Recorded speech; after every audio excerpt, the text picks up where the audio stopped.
காண்பதும் நன்றே, நலமிக்க நல்லோர் சொல் கேட்பதும் நன்று, நல்லோர் குணங்கள் உரைப்பதும் நன்றே, அவர்களோடு கூடி இருப்பது நன்று. நற்குணமுடைய பெரியோர்களை பார்ப்பதும், அவர்களுடைய நலன்கள் பயக்கும் சொற்களை கேட்பதும், அவர்களுடைய நற்குணங்களை பற்றி பேசுதலும், அவர்களோடு கூடி இருப்பது நன்று என்று சொல்வார்கள்.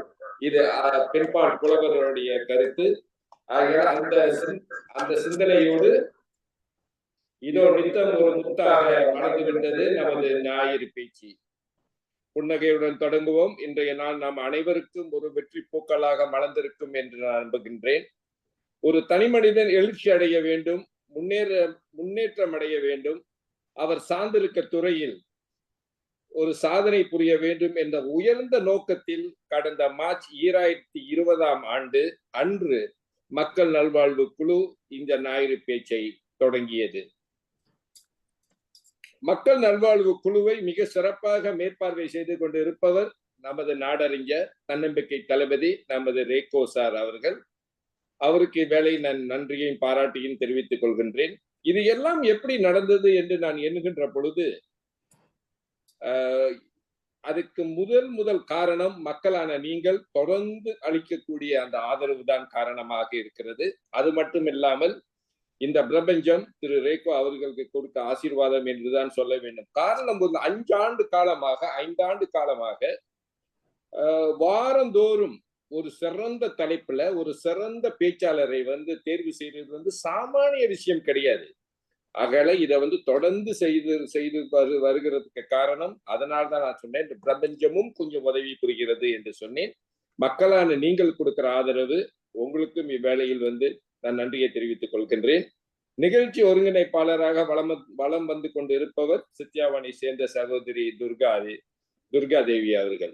ஆகையால ஒவ்வொரு வாரமும் மிக சிறப்பான தலைப்புல பேசப்பட்டு வருகிறது என்று நான் குறிப்பிடுவது கடந்த வாரம் ஞாயிறு பேச்சை யார் அலங்கரித்தார் என்று பார்க்க போது, வளமான வாழ்க்கைக்கு மிக சிறந்த தன்னம்பிக்கை சிந்தனை என்ற தலைப்பில் சிங்கப்பூரை சேர்ந்த கண்ணன் சேஷாஸ்திரி அவர்கள் மிக அற்புதமான விஷயத்தை இங்க பதிவு செய்தார்.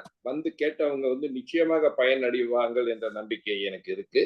அந்த வரிசையில் இன்று இமயத்தை தொடுவோம் இந்த தலைப்பை பாருங்களேன், மிக அற்புதமான தலைப்பு.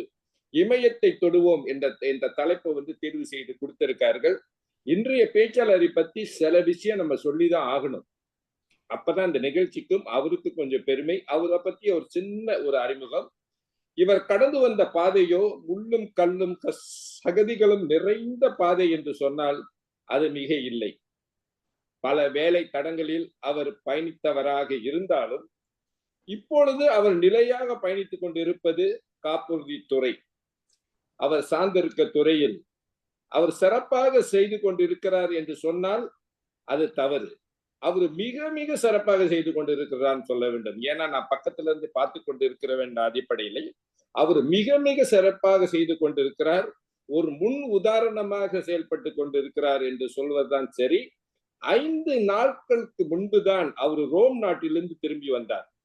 இந்த பல வெற்றியாளர்கள் தயவு செய்து அந்த நிறுவனமே அவருக்கு அவரை ரோம் நாட்டுக்கு அனுப்பியது ஒரு பெருமைக்குரிய ஒரு விஷயம். அவர் முன் உதாரணமாக திறந்து கொண்டிருக்கிறதும் நான் சற்று முன்பு குறிப்பிட்டேன். அந்த அடிப்படையில நம்மளோட வாழ்க்கையில நம்ம சிலரை பார்க்கின்ற பொழுது ஒரு சிலரை பார்க்கின்ற பொழுது ஒரு நேர்முறை அதிர்வு ஏற்படும். ஒரு சிலரை பார்க்கின்ற பொழுது அப்பனா அந்த ஆங்கிலத்துல சொன்னா இந்த பாசிட்டிவ் வைப்ரேஷன் சொல்லுவாங்க, அதுதான் நேர்முறை அதிர்வு. அந்த அடிப்படையில இவரை நான் பார்க்கின்ற போதெல்லாம் எனக்கு இயல்பாகவே அந்த நேர்முறை அதிர்வு எனக்கு ஏற்படும். இவர்கிட்ட எனக்கு பிடிச்ச 4 விஷயங்கள் எனக்கு ரொம்ப பிடிக்கும். இவரை பார்க்கின்ற பொழுதுதான் எனக்கு 4 விஷயம் ஒரு படிப்பினையாக ஏற்றுக்கொள்வேன். ஒன்று உழைப்பு, 2வது மிகுதியான உழைப்பு, 3வது கடுமையான உழைப்பு, 4வது இலக்கை ஒட்டிய உழைப்பு, ஒர்க் டுவர்ட்ஸ் த கோல். அதுக்கு சொந்தக்காரர் தான் இன்றைய பேச்சாளர். உங்க அனைவரின் சார்பாக நேரத்தை கடக்காமல் இன்றைக்கு பேச்சாளர் என்ன பேச போறார் நானும் அவளோட இருக்கின்றேன். அவரு அந்த திருமகனை நான் அழைக்கின்றேன். அவர்தான் ஜோஹோபாருவை சேர்ந்த குரு அவர்கள். இமயத்தை தொடுவோம் என்ற தலைப்பு அவருக்கு கொடுக்கப்பட்டிருக்கு. சரியான தலைப்பு, சரியான பேச்சாளர் தேர்வு செய்து கொடுத்திருக்கார் நமது ரேகோ சார் அவர்கள். அவருக்கும் வேலையை நன்றியை தெரிவித்துக் கொண்டு சகோதரர் குரு அவர்களை அன்போடு அழைக்கின்றேன். குரு, உங்களுடைய பேச்சை தொடங்கலாம். நன்றி நன்றி நன்றி. வணக்கம். வணக்கம், அனைவருக்கும் வணக்கம். தாய் தந்த இறைவன் தந்த தாய்க்கு தாய் வாழ்க, தாய் தந்த தமிழ் வாழ்க. 1000 கைகள் மறைந்து நின்றாலும் ஆதவன் மறைவதில்லை, அதுபோல 1000 கைகள் எதிர்த்து நின்றாலும் அலைக்கடல் ஓய்வதில்லை. இந்த மாதிரி பல தடைகள் வந்தாலும் நாம் நம்முடைய நோக்கத்தில் உறுதியாக இருக்க வேண்டும். நோக்கத்தை மட்டும் கைவிடக்கூடாது. அது ஒரே வெற்றியின் வழி. நோக்கத்தை கைவிடாமல் இருப்பதே அது வெற்றியின் வழி. அனைவருக்கும் வணக்கம்.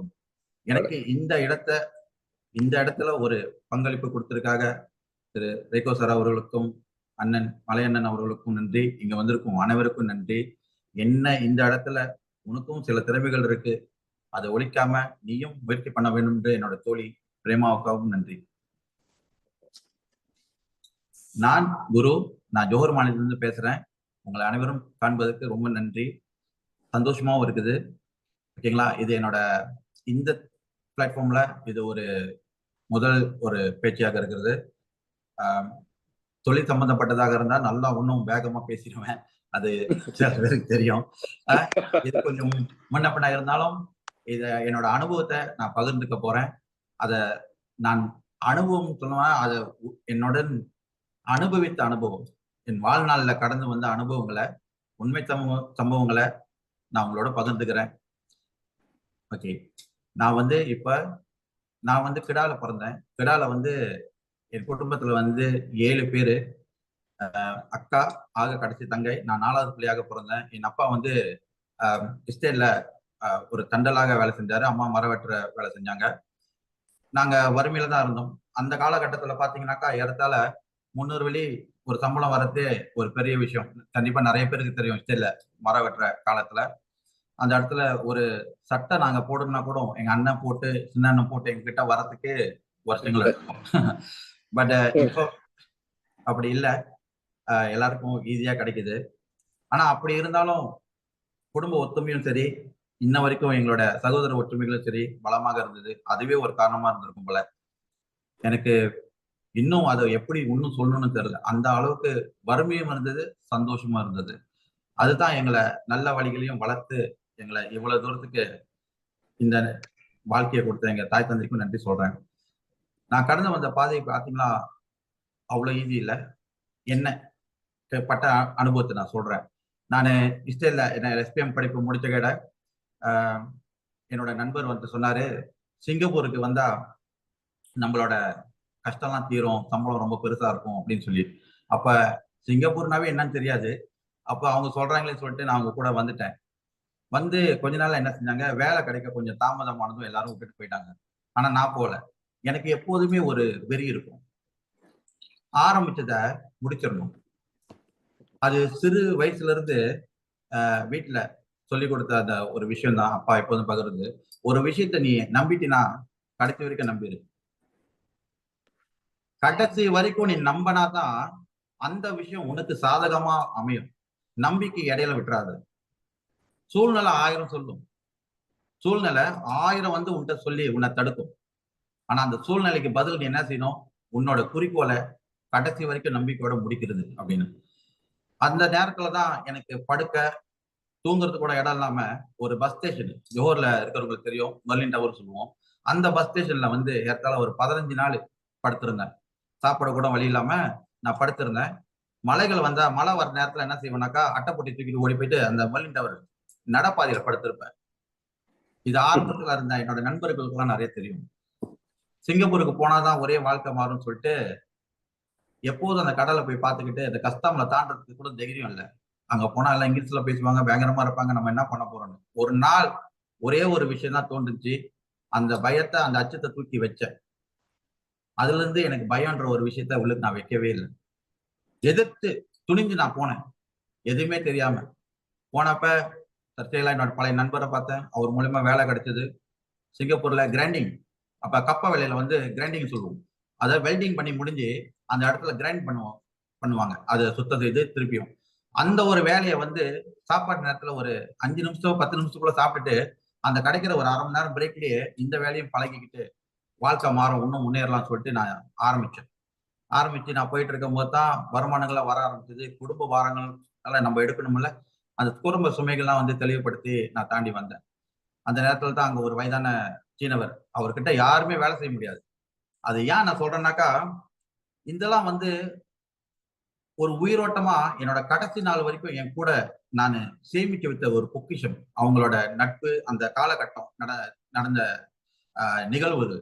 அப்போ அவர் சொன்னாரு, நீ எப்படி வேணாலும் இருந்துடலாம், ஆனா இப்ப உனக்கு ஒரு வாய்ப்பு இருக்கு, நீ போய் படி. நீ போய் படிச்சினா கண்டிப்பா படிப்பு உனக்கு என்னைக்குமே கைவிடாது. எவ்வளவு விஷயம் செஞ்சு எல்லாம் கெட்டது இருக்கும், ஆனா படிச்சு கெட்டவன ஒரு சரித்திரமே இந்த உலகத்துல கிடையாது. ஓகேங்களா? அவரோட ஸ்டைல் அவர் சொல்லும்போது நான் படிக்க ஆரம்பிச்சேன். அப்ப சிங்கப்பூர்ல ஐடி, இப்ப சிங்கப்பூர்ல உள்ளவங்களுக்கு தெரியும் ஐடி, சிங்கப்பூர் ஐடி எப்படி இருக்குன்னு. ஸோ ஐடி படிச்சுட்டு அதுல நேட்டாக் படிச்சுட்டு துருசா என்ன செஞ்சேன், நன்யாம்பொழியில வந்து மெக்கட்ரானிக்ஸ் இன்ஜினியரிங் செஞ்சேன். அது ஒரு பார்ட் டைமா தான் நான் செஞ்சேன். அந்த டைம்லயே வந்து அது 19,000 வெளி வந்தது. அப்போ என் வாழ்க்கை மாற ஆரம்பிச்சது. அப்ப என்ன ஆச்சுன்னா, நல்ல ஒரு பெரிய நிறுவனத்துல ஒரு பெரிய வேலை கிடைச்சது. அந்த வேலையை செஞ்சுக்கிட்டு இருந்தேன். அப்புறம் எனக்கு ஒரு பழக்கம் இருக்கும். எப்பவுமே என்ன வந்து மாற்றிக்கிட்டு அமைச்சுக்குவேன். மாற்றத்தை நான் ரொம்ப நம்புறேன். மாற்றி அமைப்பேன். மாற்றி அமைக்கும் போதெல்லாம் என்ன செஞ்சதுக்கா ஒவ்வொரு துறைக்கும் வந்து என்ன மேல கொண்டுட்டு போயிட்டே இருந்துச்சு. அதாவது இங்க கொஞ்சம் சம்பளம் கொஞ்சம் இதா இருக்கு, இன்னொரு இடத்துல இருக்கு. ஆனா அந்த வேலை கொஞ்சம் பெருசா இருந்தாலும் ஆபத்தா இருந்தாலும் அந்த வேலையை நான் போயிட்டு செஞ்சு பழகுவேன். வேலைன்னாக்கா எனக்கு கிடைச்ச ஒரு பெரிய தாரக மந்திரம் வந்து உழைப்பு. உழைப்பு அவ்வளவு எனக்கு பிடிக்கும். எந்த வேலையில நான் போறேனோ அதுவா மாறிடுவேன். ஏன்னா எந்த விஷயம் சேருமோ நம்ம அதுவா மாறினா தான் அதோட பலன் நம்மகிட்ட வரும். அப்ப அதுவா நம்ம மாற கத்துக்கணும். விடாமுயற்சியா நான் அதை செய்வேன். அதுக்கு நான் காரணமே சொல்லவே மாட்டேன். அது காரணமே கொடுக்க மாட்டேன். இது வந்து நான் மாட்டேன் இல்ல. யார் இதை செஞ்சாலும் கண்டிப்பா அதுக்கு பாசிட்டிவான பிரதிபலிப்பு இருக்கு. கண்டிப்பா இருக்கு. கைவிடாது. எந்த இடத்துல தொழில் வந்து கைவிட்டு இருக்கு, சரியான முறையான நல்லா தெரிந்து புரிந்து செய்யற இடத்துல அது விடவே விடாது. ஸோ நான் அந்த மாதிரி போகும்பொழுது அங்கிருந்து பில்டிங் இன்ஜினியரிங் வந்தேன். பில்டிங் இன்ஜினியர் வந்து ஒரு காலகட்டம் செஞ்சுட்டு இருக்கும்போது எனக்கு ஒரு வியப்பான ஒரு கேள்வி. அப்ப என்ன நடந்ததுனாக்கா, காலைல 4:30 மணிக்கெல்லாம் எந்திரி ராத்திரி 11:30 மணிக்கு தான் நாடு திரும்பும். சிங்கப்பூர் வாழ்க்கை. ஆனா அருமையா இருக்கும். கடவுள் புண்ணியத்துல பணத்துக்கு எந்த ஒரு குறைவும் இல்ல. வாழ்க்கை நல்லா இருந்தது. எல்லாமே நல்லா இருந்தாங்க சுத்தி. ஆனா நம்ம மட்டும் காலைல போனா ராத்திரி வரும், ராத்திரி போனா காலைல வரும்னு. அப்ப எனக்கு தெரிஞ்ச தம்பி அவர் தான் என்ன அறிமுகப்படுத்தினாரு இன்சூரன்ஸுக்கு. என்னோட இப்ப சீஃப் ஏஜென்சி மேனேஜர் இருக்கிறாரு கண்ணன். அவரு மூலியமா இந்த தொழிலை நான் கத்துக்கிட்டேன். அவர் எனக்கு அருமையா கத்துக் கொடுத்து இவ்வளவு தூரத்துக்கு என்னை வளர்த்திக்கும். அவரு எனக்கு வயது குறைவுதான், இருந்தாலும் பரவாயில்ல. எப்படிக்கு சிவனுக்கு முருகர் எது சொன்னாரோ அந்த மாதிரி அவரு வந்து என் வாழ்க்கையில அவ்வளவு பெரிய பங்கு கொடுத்து என்னைய இவ்வளவு தூரம் ஆக்கி இன்னைக்கு ஏஜென்சி மேனேஜரா இருக்கேன். கை நிறைய சம்பளம். எனக்கு ஒரு 70 பேரு ஏஜென்ட்ஸ் இருக்காங்க. இந்த வருஷம் இன்னும் நானு அந்த துறையில இன்னும் ஏஜென்ட்ஸ்ல நாங்க வந்து இது பண்ணிட்டு இருக்கோம். புது புது ஏஜென்ட்ஸ் வந்துட்டு இருக்காங்க. பரீட்சைலாம் கீழ இருக்கு. அருமையா ஆசீர்வாதத்தோட வளர்ந்துகிட்டு இருக்கோம். நல்ல நல்ல விஷயங்களும் இங்க நம்மளுக்கு வந்து சேர்ந்துகிட்டு இருக்கு.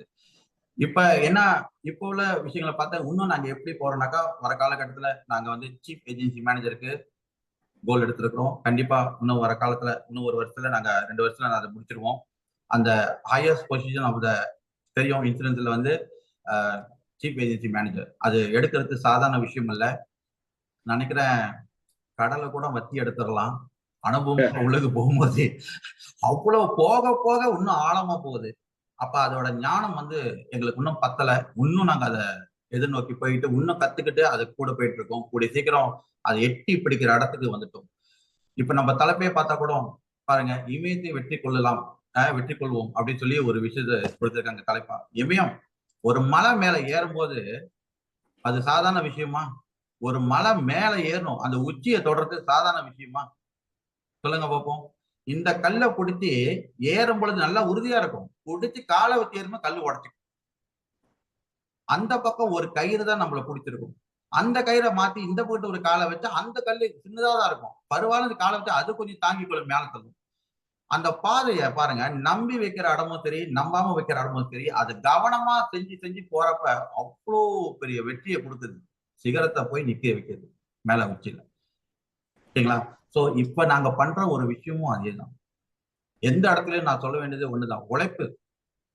உழைப்பு வந்து அளவுக்கு அதிகமான ஒரு விஷயத்த நம்மளுக்கு கொடுத்துரும் தாரக மந்திரமா. இப்ப லட்சியம் இவ்வளவு தூரம் வந்திருக்கிறேன். நேற்று ஒரு இஸ்ரேல்ல பிறந்தேன்னா இவ்வளவு தூரம் வந்திருக்கிறேன். நாளைக்கு இன்னும் மேலே ஏற போறேன் அப்படின்னு. அப்போ இது என்னோட கொண்டுட்டு போகணுமா? எனக்கு மட்டும்தானா? என் குடும்பத்துக்கு மட்டும்தானா? இல்லையே. என்ன மாதிரி தேடல்ல என்ன செய்ய போறேன்? என் வாழ்க்கை மாறுமா? என் வாழ்க்கை மாறினா எப்படி இருக்கும்? என் வாழ்க்கை மாறதுக்கு நான் என்ன பண்ணணும் அப்படின்னு சொல்லிட்டு ஏங்கிக்கிட்டு தேடிக்கிட்டு இருக்கிற என் வாழ்க்கையில சில பேரை நான் சந்திச்சா அவங்களுக்கு ஏதாச்சும் நான் செய்யணும் இல்லையா? அதுக்கான விஷயம் தான் இப்ப நான் கொண்டு போற என் லட்சியம். என்னை போல் ஒருவன் அப்படின்ற போது என்ன மாதிரி ஏக்கத்துல இருக்கிறவங்கள அவங்களோட ஏக்கத்திலிருந்து வெளியாக்கி அவங்களுக்கு என்ன வேணுமோ சொல்லி கொடுத்து அவங்களுக்கு நாம் கொடுக்குற அந்த பகிர்வு அவங்க மனதிலும் பதிவாகி அவங்களையும் அவங்கள மாற்றக்கூடிய ஒரு விஷயத்த நான் செய்யணும். என் லட்சியமே பல குடும்பத்துக்கு வந்து வாழ்வாதாரம் இன்னும் உயர்வா இருக்கணும். அவங்க வந்து என்னைக்குமே அவங்க எப்படி சொல்றது, ஒரு விஷயத்த வந்து நல்லா புரிஞ்சு பாத்தீங்களா, சரியா செய்யறேன் தப்பா தான் நிறைய பேர் செஞ்சுக்கிட்டு இருக்காங்க. அப்ப சரியா செய்யற இடத்துல கவனம்ன்ற ஒரு விஷயத்த செஞ்சு கொடுத்து கவனத்தை பதிவு செஞ்சு கவனமா செஞ்சா அதோட வெற்றி எப்படி இருக்குன்றத அவங்களுக்கு கத்து கொடுத்து கொண்டுட்டு வரணும். ஓகேங்களா? ஒரு அருமையான திருக்குறள் எப்போ அப்ப கொடுத்த திருவள்ளுவர். அந்த திருக்குறளை நான் பகிர்ந்துக்கு ஆசைப்படுறேன். தோன்றின் புகழோடு தோன்றுக அத்திலார் தோன்றலின் தோன்றாமை நன்று. இது கண்டிப்பா இங்க இருக்கிற அனைவருக்கும் தெரியும். என்கிட்ட கொஞ்சம் நான் சொல்லணும் அப்படின்னு நினைச்சாக்கா அப்பயும் சொல்லிட்டாரு, நம்மளோட பிறப்புக்கு ஒரு அர்த்தம் இருக்கணும், நம்மளோட செயல் வாழ்ந்ததுக்கு ஒரு அடையாளம் இருக்கணும். அப்படி இல்லையா, அப்படி நம்ம மனுஷனா பிறந்து எதுவுமே செய்யாம போனா அதுக்கு நம்ம பிறக்காமே இருக்கணும். நம்ம எதுவுமே செய்ய தேவையில்லை. அந்த அளவுக்கு சில விஷயங்கள் வந்து பதிவு பண்ணியிருக்காங்க. ஒரு அர்த்தமா இருக்கணும். மனித இனத்துக்கு வந்து பெரிய சக்தி ஒரு கொடுத்துருக்காரு கடவுள், எதையுமே சிந்தித்து செயல்படுறதுக்கு, நம்மளால முடிஞ்சதை மற்றவங்களுக்கு கொடுக்கறதுக்கு, நம்மளால முடிஞ்ச செயல்களை நம்மளுக்கு கத்துக் கொடுக்கறதுக்கு. எதுவுமே எடுத்துட்டு போக முடியாது இந்த உலகத்துல இருந்து.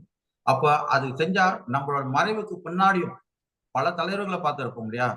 ஒரு எடுத்துக்காட்டு எல்லாருக்குமே தெரியும், புரட்சி கலைஞர் எம்ஜிஆர் அவர்கள். இன்ன வரைக்கும் அவர் பேரை சொன்னாலே, பேரை சொன்னா அவர் உருவம் முன்னுக்கு வந்துடும். ஆனா அவர் இல்லை. பேரை சொன்னாலே முன்னுக்கு உருவம் வர அளவுக்கு ஒரு பதிவு.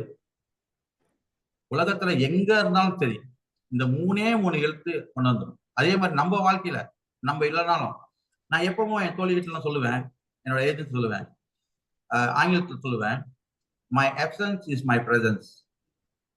நான் இல்லையா, நான் எங்கன்னு கேட்கணும். அந்த கூட்டத்துல ஒருத்தராச்சும் கேட்கணும், குரு வரலையா, குரு எங்க அப்படின்னு கேட்கணும். அது பின்னால காலத்துல நடக்கிறத இந்த காலத்துல நான் ஆரம்பிச்சு செதுக்கிக்கிட்டு வரேன். கண்டிப்பா ஒரு நாள் இது பலமாவும் இருக்கும். ஏன்னா ஒவ்வொரு விஷயத்துக்கும் அவ்வளவு அர்த்தங்கள் இருக்கு. ஏன்னா மனிதனோட வாழ்வின் அனுபவம் அடுத்த ஆளுக்கு எடுத்துக்காட்டா இருக்கும். 2 விதமான எடுத்துக்காட்டு இருக்கு. ஒண்ணு நெகட்டிவா இருக்கும், ஒண்ணு வந்து நல்ல விதமா இருக்கும், ஒண்ணு வந்து நல்ல விதம் இல்லாம இருக்கும். ஸோ எந்த விதத்துல நம்ம போக போறோம், எந்த விதத்துல நம்ம இருக்க போறோன்றத நம்மளோட வாழ்வுல செய்து காட்டணும், வாழ்ந்து காட்டணும்.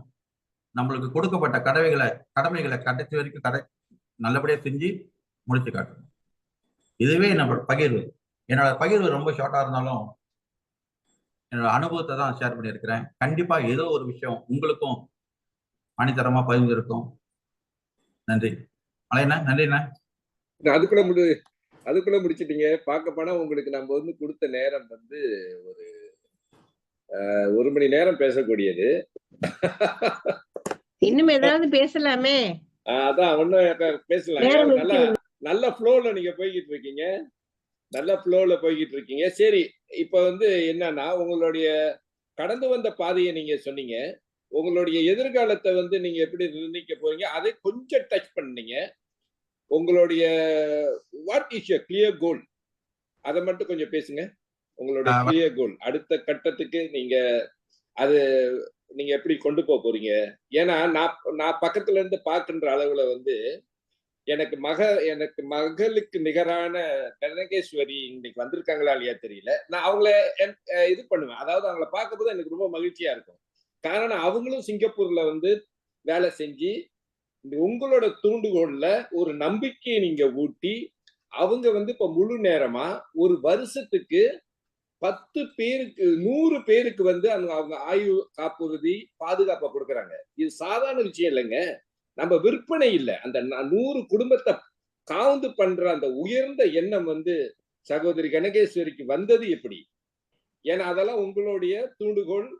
நீங்க கடந்து சென்ற அந்த தடங்கள்ல வந்து அவங்க பின் வராங்க. அவங்க மட்டும் இல்ல, பல பேரை நான் சொல்லலாம். இன்னைக்கு வந்து அஞ்சலையும் உங்களோட குரூப்ல தான் இருக்காங்கன்னு நினைக்கிறேன். இவங்களெல்லாம் வந்து நம்ம பார்க்கின்ற பொழுது எப்படி தெரியுதுன்னா, ஒரு முன் உதாரணமா இந்த இந்த துறை, இந்த சார்ந்து இருக்கிற துறை வந்து பல பேர் சொல்றாங்க இது கடினம் அப்படின்னு சொல்றாங்க. ஆனா எந்த துறையை நம்ம எடுத்தாலும் அதுல வெற்றியாளர்கள் இருப்பாங்க, தோல்வியாளர்கள் இருப்பாங்க. வெற்றியாளர்கள் என்ன செய்து கொண்டிருக்கிறார்கள், தோல்வியாளர்கள் என்ன செய்யவில்லை. அப்ப வெற்றியாளர்கள் அவங்களோட நடவடிக்கை வந்து வெற்றியை கொண்டு போய் சேர்க்கும், தோல்வியாளர்கள் நடவடிக்கை தோல்வியை கொண்டு போய் சேர்க்கும். இப்போ ஒரு காப்புறுதி துறைக்கு வந்து ஒரு முகவரா வராருன்னா தேர்வுல வந்து அவங்க தேர்ச்சி பண்ணி ஒப்பந்தத்தை சைன் பண்ணி அந்த கான்ட்ராக்ட் எடுத்து வந்துடுறது வந்து ஒரு அடிப்படை வேலை. அதுக்கு பிற்பாடு நம்ம என்ன செய்ய போறோம், நம்மளோட சிந்தனை மாற்றங்கள் என்ன நடவடிக்கை, நம்மளுடைய இலக்கு என்ன, இதெல்லாம் வந்து ரொம்ப முக்கியமான விஷயம்.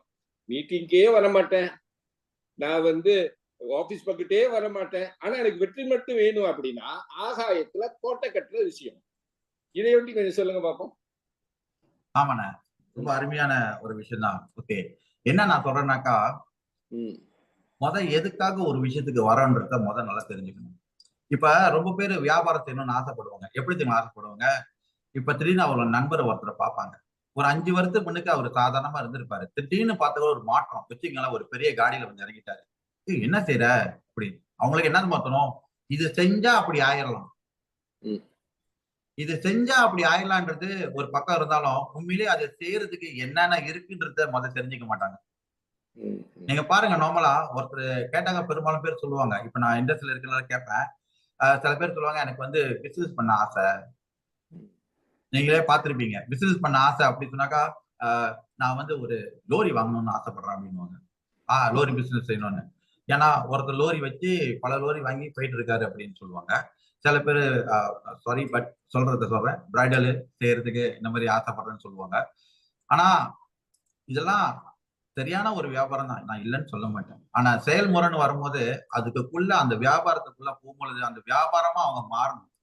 நம்ம சொன்ன மாதிரிதான், எதை செஞ்சாலும் அதுவா மாறணும். அதுவா மாறாத புடிவாதமா இருந்தாக்கா கண்டிப்பா முடியாது. ஏன்னா ஒரு தொழில்ன்றது சாதாரண விஷயம் இல்ல, பல நுணுக்கங்கள் இருக்கு, பல இடத்துல விட்டு கொடுக்க வேண்டிய விஷயங்கள் இருக்கு. நேரத்தை சரியா பயன்படுத்தக்கூடிய இடமும் அதுதான். இப்ப நீங்க கேட்டீங்க குறிப்பிட்டு, ஓகே, அவங்க வந்தப்ப ஒரு விஷயம் என்கிட்ட தான் சொன்னாங்க, எனக்கு அனுபவமே இல்லை, எனக்கு யாருமே தெரியாது. நான் சொன்னேன், நீங்க தான் சரியான ஆளு.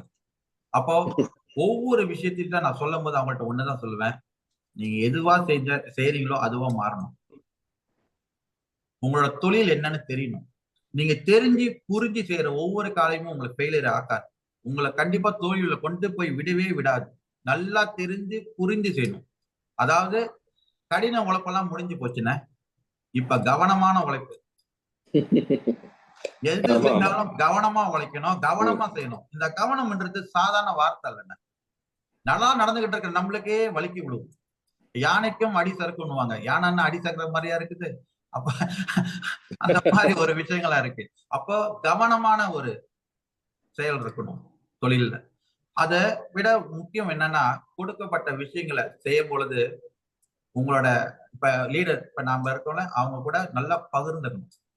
ஒவ்வொரு விஷயத்தையும் ஆரம்பத்துல வரப்ப பகிர்ந்து தெரியணும். ஓகேங்களா? அவங்களோட கைட்லைனை கரெக்டா வச்சு செய்யணும். இவங்க செய்யறப்ப, நான் சொல்லிக் கொடுக்குறப்ப ஒவ்வொரு கிளாஸ்க்கும் மிஸ் பண்ண மாட்டாங்க. நம்ம பிள்ளைகளை ஸ்கூலுக்கு அனுப்பும் போது எந்த பிள்ளையாச்சும் 5 நாள் ஸ்கூலுக்கு போச்சு பரவாயில்ல, 1-2 வாரம் வீட்டுல வச்சுக்கலாம் சொல்லியிருக்காங்களா? வாய்ப்பு இருக்கு அந்த மாதிரி யாராச்சும் ஒரு வீடு? முடியாது, அதுக்கு வாய்ப்பே இல்லை. அப்போ ஒவ்வொரு தரமும் இந்த இடத்துல மிஸ் பண்ணாதவங்க யாரு இந்த மாதிரி சொல்லி கொடுக்குற இடத்துல அவங்க தொழிலுக்கு தகுந்த மாதிரி அந்த இடத்துல அவங்க ஒரு பிடிவாதமா காரணங்கள் சொல்லாம காரணம் தான் எனக்கு ஞாபகம் வருது. நான் எப்போதும் பயன்படுத்துற ஒரு வார்த்தைன்னு நான் இதை இங்க பகிர்ந்துக்கணும்னு ஆசைப்படுறேன். வாழ்க்கையில ஒருத்தன் முன்னேற வேண்டும் அப்படின்னு சொன்னாக்கா காரணம் கொடுக்கறதுக்கே காரணமா வச்சிருந்தா அவங்க வாழ்க்கையில முன்னேறாம இருக்கிற முதல் காரணமே அதுவா தான் இருக்குன்னு சொல்லுவேன். வேற எதுவுமே இல்லை. அப்ப பாருங்க, அந்த அவங்களே அவங்கள நிப்பாட்டிக்கிறாங்க, அவங்களே தான் ஆரம்பிக்கிறாங்க, அவங்களே நிப்பாட்டிக்கிறாங்க. இதுக்கு என்ன தெரியல காரணம், அவங்க செய்யற விஷயம் என்னன்னு தெரியாம போகுது. தெளிவான சிந்தனைகள் செய்யக்கூடிய காரியங்களை தெளிவான சிந்தனைகள் இல்லை இருந்தாக்கா இந்த பிரச்சனைகள் இல்லை. அப்படி தெளிவான சிந்தனைகள் உருவாக்கப்படும் பொழுது இந்த மாதிரி நல்ல ரிசல்ட், நல்ல வாழ்க்கையை மாற்றக்கூடியது ஒரு வாழ்க்கை வருது. 6 மாசத்துலயே அவங்க வந்து வேலையை தாண்டி இப்ப ஃபுல் டைமரா வந்திருக்காங்க 2 கை குழந்தைங்களை வச்சுக்கிட்டு. அதே மாதிரி இவங்க மட்டும் இல்ல, இன்னும் நிறைய பேர் ஆரம்பிச்சுட்டாங்க, நிறைய பேர் ஃபுல் டைமா வந்துட்டாங்க. இப்போ டீம்ல நிறைய விஷயங்களும் மாறிக்கிட்டு இருக்கு. இன்னும் உயர்வான பதவிக்கு எல்லாம் போறதுக்கு நிறைய பேர் ரெடி ஆயிட்டு இருக்காங்க. நிறைய மாற்றங்கள் வந்துருச்சுன்னா இதுதான். சரியா சொன்னீங்க. அதாவது கடும் உழைப்பு தான் நம்ம வந்து பேசுறோம். கடும் உழைப்பு என்பது வந்து நம்மள வந்து முன்னேற்றத்துக்கு கொண்டு போவாது, ஒரு எல்லை வரைக்கும் தான் இருக்கும். அதாவது கடும் உழைப்பு வந்து ஒரு நம்ம சம்பளத்துக்கு வேலை செய்யறோம்ல, கடுமையா வேலை செய்வாங்க. இப்ப சிங்கப்பூர்ல கடுமையா வேலை செய்யறாங்க. ஆனா அவங்க வந்து ஒரு எல்லை கோட்டோட தான் இருக்க முடியும், அதுக்கு மேல போக முடியாது. ஆனா அப்புறம் ஸ்மார்ட் ஒர்க்குக்கு வந்தாங்க. இப்ப அந்த ஸ்மார்ட் ஒர்க்கோட வந்து கவனமான உழைப்பு அப்படின்னு உங்கள்கிட்ட இருந்து இன்னைக்கு நான் தெரிஞ்சுக்கிட்ட ஒரு விஷயம் வந்து ஸ்மார்ட் ஒர்க் மட்டும் போதாது, கவனமான உழைப்பு வேணும் அப்படின்னு நீங்க சொன்னீங்க. அப்புறம் இன்னொன்னு வந்து அந்த டெடிகேஷன். அதாவது டெடிகேஷன் என்பது வந்து அர்ப்பணிப்புன்னு சொல்லுவாங்க தமிழ்ல. டெடிகேஷன், அதே நேரத்துல இன்வால்வ்மெண்ட் நீங்க வந்து அதுல எப்படி ஈடுபடுறீங்க. அதாவது ஒரு ஒரு ஒரு ஆங்கில புத்தகம் படிக்கின்ற பொழுது அதுல வந்து ஒரு மனிதன் வந்து எந்த துறையில இருந்தாலும் சரி அவன் வெற்றி அடைகிறதுக்கு வந்து 12 விஷயங்கள் சொல்லப்பட்டிருக்கு. 12 விஷயங்கள்.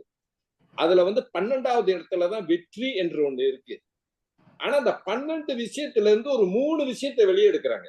அந்த 3 விஷயத்துல வந்து அது என்ன அந்த விஷயம் அப்படின்னா, 1 டெடிகேஷன், அர்ப்பணிப்பு, 3வது இன்வால்வ்மெண்ட், ஈடுபாடு, 3வது வந்து டிசிப்ளின். இந்த 3 தான் மிக மிக முக்கியமானது. ஒரு ஒரு புகை வண்டிக்கு என்ஜின் மாதிரி அப்படின்னு சொல்றாங்க. இதுல வந்து எட்டிடியூட் வரல தெரியுமா குரு? எட்டிடியூட்ல இந்த 3 சரியா இருந்தா எட்டிடியூட் சரியா வந்துடும் சொல்லிட்டு அந்த எழுத்தாளருடைய கருத்து. 100க்கு 100 உண்மைனே. இப்ப எட்டிடியூட் வந்து நல்லா இருக்கா, அந்த 3 இல்ல, இப்ப டெடிகேஷனே இல்ல அப்படின்னா நீங்க சரியில்லையே. அப்ப அந்த புத்தகம் வந்து அதிகமா விற்பனை செய்த ஒரு புத்தகமாகவும் இருக்கு. அப்ப இங்க நம்மளுடைய இந்த துறைக்கு, எந்த துறைக்கு இருந்தாலும் சரி, அந்த சார்ந்திருக்க துறைக்கு வருகின்ற பொழுது அவங்க எவ்வளவு படிச்சிருந்தாங்க என்பது கேள்வி கேட்கறதுக்கு பதிலா வாட் இஸ் அந்த 3 குவாலிஃபிகேஷன், அந்த டெடிகேஷன். இப்ப நம்ம டெடிகேஷன் பார்க்கும்போது நம்ம சிந்தனைக்கு வருது. இன்னைக்கு சிவாஜி கணேசன் நடிப்பை நம்ம சொல்லலாம். அவர் டெடிகேட்டட். அவர் வந்து ஒரு நடிப்பு கொடுத்தா அந்த நடிப்பு மாதிரியே ஆயிடுவார். நடிக்கிற மாதிரியே தெரியாது தெரியுமா குரு? அவர் சிவாஜி கணேசன் நடிப்பது அதுதான் டெடிகேஷன், அர்ப்பணிப்போட செய்வாரு. அப்ப அதே மாதிரிதான் நம்மளோட சார்ந்து இருக்கிற துறை இதெல்லாம் செஞ்சா கண்டிப்பா வந்து வெற்றிக்கான அந்த வெற்றி அடையில இருந்து நம்ம வந்து மாற மாட்டோம். அப்புறம் அதே புத்தகத்துலதான் ஒண்ணு போட்டிருக்காங்க, ஒரு மனிதன் வந்து அந்த சார்ந்து இருக்கிற துறையில வந்து வெற்றி காண்றதுக்கு வந்து பெரிய அறிவு ஒண்ணு தேவையில்லை. What is the success formula? கண்டிப்பா ஒரு சக்சஸ் ஃபார்முலா இருந்தானே எந்த துறையில நீங்க இருந்தாலும். இப்ப நீங்க வந்து இப்ப வந்து ஒரு நெட்வொர்க்கிங் தொழில இருக்கிறீங்க, அல்லது காப்புறுதி துறையில நம்ம இருக்கின்றோம். நம்மளுக்கு வேண்டியது வந்து ப்ராஸ்பெக்ட். அப்போ ஒரு நாளைக்கு ஒரு 10 ப்ராஸ்பெக்ட வந்து நம்ம போன் பண்ணி பேசுறது வந்து அதுக்கு ஒரு பெரிய அறிவு தேவையில்லையே. என்ன ஸ்கிரிப்ட், அந்த ஸ்கிரிப்ட் வச்சு தானே பேச போறோம். அதை செஞ்சுட்டு போனா இயற்கை வந்து உங்களை கொண்டு போய் வெற்றி சிம்மாசனத்துல உட்கார வச்சு அழகு பார்க்கும். இது கூட ஒரு திருக்குறள் எனக்கு ஞாபகம் வருது. ஆக்கம் அதறிவினாய் செல்லும் அசைவிலா ஊக்கமுடையா உழைன்னு ஒரு திருவள்ளுவர் சொல்லுவாரு. இப்ப குருவான நீங்க ஆக்கத்தையும் ஊக்கத்தையும் முன் வச்சு ஒரு தெளிவான இலக்க வச்சு நீங்க போய்கிட்டு இருக்கீங்கன்னு வச்சுக்கோமே, அது இஷ்டம். அது ரொம்ப பேர் அதிர்ஷ்டத்தை பத்தி பேசிட்டு இருக்காங்க. அதிர்ஷ்டம் அது அதோட இஷ்டங்க. அது இஷ்டம் யாருகிட்ட வந்து சேரணும்னு. ஒரு அதிர்ஷ்டம் வந்து ஒரு சோம்பேறிய வந்து கட்டி அணைத்துக்கோமா? அப்ப நீங்க ஆக்கத்தையும் ஊக்கத்தையும் முன் வச்சு நீங்க செஞ்சுட்டு இருக்க போது அந்த இயற்கையானது, அந்த தெய்வமானது வழி விசாரிச்சு வரும். யார் அந்த குரு? எங்க இருக்கிறார்? அது வழி விசாரிச்சு வந்து உங்களோட கழுத்துல வந்து வெற்றி மாலை போடும். இதுதான் அந்த திருக்குறளுக்கு விளக்கம். நல்ல ஒரு திருக்குறள் நீங்க சொன்னீங்க. தோன்றின் புகழோடு தோன்றுக அத்திலால் தோன்றலில் தோன்றாமை நன்று. இதெல்லாம் இப்ப எழுதப்பட்ட விஷயம் கிடையாது.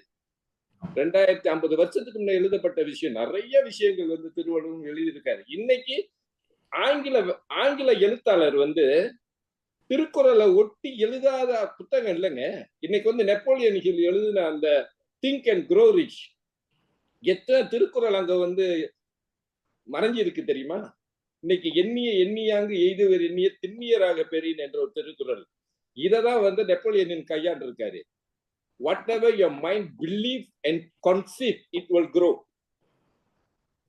எதுக்கு அவர் வந்து கன்சீவ் என்ற வார்த்தையை பயன்படுத்தணும்? Whatever your mind believe it will க்ரோன்னு சொல்லியிருக்கலாமே. கன்சீவ் என்ற வார்த்தை இதுக்கு நம்ம பயன்படுத்துவோம். ஒரு பெண் தாய்மை அடைகின்ற பொழுதுதான் கன்சீவ் என்ற வார்த்தையை பயன்படுத்துவோம். அப்ப கன்சீவ்னா கண்டிப்பா வந்து அது வளரக்கூடிய ஒரு விஷயம். இதுல நான் கொஞ்சம் ஆட் பண்ணிக்கிட்டேன். Whatever your mind believe and conceive it will glow.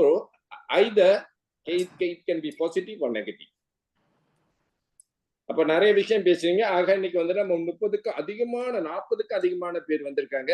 இது வந்து இதுக்கு பிற்பாடு வந்து ஒரு கேள்வி அங்கமா வச்சுக்கலாமா? ஓகே குரு? வச்சுக்கலாம். ஓகே. இப்ப நம்ம முதல் கேள்வியை வந்து நமது ரேகோ சார் ஆரம்பிக்கிட்டோம்.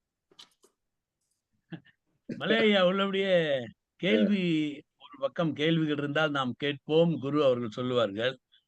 குரு அவர்கள் வந்து உள்ளபடியே முன்னேற்றத்துக்கு ஒரு எடுத்துக்காட்டான மனிதர். எப்படி தோட்டப்புற வாழ்க்கை, அண்ணன் தம்பி 7 பேர் போடுகின்ற ஒரு சட்டையை எல்லாருமே மாற்றி மாற்றி போட்டுக்கொள்ள வேண்டும் என்ற பொருளாதார சிக்கல், அவருடைய வாழ்க்கை சூழலில் அவர் இந்த அட்டைப்பெட்டி இருக்குல்ல, அட்டைப்பெட்டி இந்த ப்ராடக்ட்ஸ் எல்லாம் வைப்பாங்களே, படுக்க பாய் இல்லாம அதிலே படுத்து தூங்கிய அனுபவம். இப்படிப்பட்ட வாழ்க்கையை கடந்து வந்தவர் இன்று 500,000த்துக்கு மேல் ஒரு மாதத்திற்கு 500,000த்துக்கு கிட்டத்தட்ட சம்பாதிக்கக்கூடிய ஒரு நிலையில் இருக்கிறார். ஆகவே எப்பேற்பட்ட அனுபவசாலி, எப்பேற்பட்ட கடுமையான உழைப்பாளி, அவருடைய அனுபவத்தை எல்லாம் பெற வேண்டும் என்பதற்காகத்தான் இந்த ஞாயிற்று பயிற்சி. நீங்கள் சொன்னதை போல மிக சிறப்பாக சொன்னீர்கள். கவனமாக இருக்க வேண்டும். கடுமையான உழைப்பு அல்ல, அது அந்த காலம். இப்பொழுது கடுமையான உழைப்பு என்ற ஒரு அருமையான வார்த்தையை சொன்னார். இங்கே நல்ல தலைவர்கள் எல்லாம் இன்று நம்மோடு இருக்கிறார்கள். நான் பார்க்கிறேன், நல்ல தலைவர் இருக்கிறார்கள். அவர்களை நாம் அழைத்து இன்றைய தலைப்பான சிகரத்தை தொடுவோம் என்ற அந்த தலைப்பிலே ஆளுக்கு ஒரு 2 நிமிடம் பேசினால் நான் நினைக்கிறேன் பல பேர்கள் இன்று நல்ல ஒரு சிறப்பான செய்திகளை இங்கே சொல்ல முடியும். நான் இப்பொழுது சில பேரை அழைக்கப் போகிறேன். உங்களில் சில பேரை நிச்சயமாக அழைக்கப் போகிறேன். இந்த சிகரத்தை தொடுவதற்கு என்ன செய்யலாம்? என்னுடைய கடந்த கால வாழ்க்கையிலே நானும் அப்படித்தான் நம்மெல்லாம் அப்படித்தான் இருக்கும். மாதம் 50,000 சம்பாதிக்க வேண்டும், மாதம் 1,00,000 வெள்ளி சம்பாதிக்க வேண்டும். இப்படி நினைத்தால் மட்டும் போதுமா? வந்துவிடும். ஆனால் நம் மக்கள் நினைக்க வேண்டியது, ஞாயிறு பேச்சில வரக்கூடிய எல்லாருமே அவருடைய வாழ்க்கையில விரும்பக்கூடிய வெற்றியை அடைவதற்கு இந்த ஞாயிறு பேச்சு பயனாக இருக்கின்ற நாம் சொல்லி வருகிறோம். அந்த வகையிலே இங்க இருக்கக்கூடியவர்கள் சிகரத்தை தொடுவோம். அதற்கு என்ன செய்ய வேண்டும்? சிகரை தொடுவதற்கு என்ன? ஒரு நாள் முழுவதும் ஒரு வியாபாரி வீட்டை விட்டு வெளியே போகாமல் இருந்தால் அவன் சிகரத்தையா எட்டி பிடிப்பான்? வாழ்க்கையிலே வறுமையைத்தான் காண்பான். நிறைய பேசலாம், அது வேறு. ஆனால் வாழ்க்கை எப்படி ஓடுகிறது? எனக்கு தெரிந்த எத்தனையோ பேர் பெயர் சொன்னால் எல்லாருக்கும் தெரியும். ஆனால் வாங்கிய கடனை கொடுக்க முடியாமல் தவித்துக் கொண்டிருக்கிறார்கள் இப்பவும். இப்படிப்பட்ட ஒரு வாழ்க்கை வாழ்வதா? இன்று நாம் என்ன தொழில் செய்கிறோமோ அதுல எப்படி ஜெயிப்பது என்பதற்குத்தான் இந்த ஞாயிற்றுக்கிழமை நமக்கு கை கொடுக்கிறது. இன்று அன்பு சகோதரர் ஐயா பேசினார்கள். இப்பொழுது இங்க இருக்கின்றவர்கள் நம்முடைய கோயம்புத்தூர் இருக்கக்கூடிய விஜயராகவன் உட்பட நம்முடைய ஞாயிறு பேச்சாளர் சுரேஷ் அவர்கள் எல்லாம் இங்க இருக்கிறார்கள். யாராவது ஒருவர் தொடங்கி வைக்க வேண்டும். இங்கே தொழிலதிபர் மனோகரன் இங்க இருக்கிறார். மிக சிரமம். இவர்கள்லாம் இன்றைய தலைப்பை கேட்டும், நான் ஐயாவை பற்றி சொன்ன அந்த சொல்லை கேட்டும் இந்த பேச்சை கேட்க வேண்டும் என்று இங்கே வந்திருக்கிறீர்கள். ஆகவே தொடங்குங்கள். சுரேஷ் அவர்களே, முதலில் நீங்க தொடங்கலாமா? பேச்சாளர், தன்முனைப்பு பேச்சாளர், முன்னாள் ஆசிரியர் சுரேஷ் அவர்கள் இங்கே தங்களுடைய பேச்சை சுருக்கமாக நீங்கள் சொல்லலாம். அடுத்து தாமு ஐயா பேசுவார்கள். அதே போல கோயம்புத்தூர் விஜயராகவன், அப்புறம் நம்முடைய சதா ஐயா அங்க இருக்கிறார்கள். அப்புறம் அருணகிரி ஐயா இருக்கிறார்கள், தொழில் அதிபர். இங்கே அவர் பேசுவது குறைவு, ஆனால் மிகப்பெரிய தொழிற்சாலை அவர் வைத்து நடத்துகிறார். சாமானியர் ஆரம்பத்தில் இப்படியெல்லாம் நாம் வருவதற்குத்தான் இப்படி காப்புறுதித்துறையிலே நம்முடைய அன்பு ஐயா அவர்கள் இன்றைய பேச்சாளர் மிகப்பெரிய வெற்றியை மாதம் 1/2 லட்சம் வெள்ளி 50,000 வெள்ளி சம்பாதிக்கக்கூடிய அளவிற்கு தன்னை அவர் உயர்த்திக் கொண்டிருக்கிறார் என்றால் அவரை போல நாமெல்லாம் வர வேண்டும் என்ற உணர்வை நிச்சயமாக பெறுகிறோம். ஆகவே நான் என்ன பேச விட்டாலும் அப்படிதான் நான் பேசிக் கொண்டிருப்பேன். சுரேஷ் ஐயா, நீங்கள் தொடங்குங்க. வணக்கம் ஐயா. வணக்கம். வணக்கம் சார். வணக்கம். வணக்கம். வணக்கம். இந்த பேச்சு சிறப்பாக இருந்தது. பல விஷயங்களை நானும் படித்துக் கொண்டுதான் வந்து கொண்டிருக்கிறேன். பல தகவல்களை பெற்றுக்கொண்டு நம் சகோதரிகளுக்கு கொடுத்து கொண்டுதான் இருக்கிறேன். என்னுடைய பேச்சில் இன்று அவர் பேசிய ஒரு விஷயம் என்னை மிகவும் கவர்ந்து போனது. இது வரைக்கும் நான் கேட்காத ஒன்று. My absence must be my presence அப்படின்னு ஒன்று சொல்லியிருந்தார். அதாவது, நான் இல்லாத பொழுது என்னை பற்றி அவர்கள் பேச வேண்டும், நான் இல்லாத பொழுது என்னை பற்றி அவர்கள் நான் இல்லையே என்று அவர்கள் சீர்தூக்கி பார்க்க வேண்டும் என்று சொன்ன கருத்து வந்து ரொம்ப உகந்ததா இருந்தது.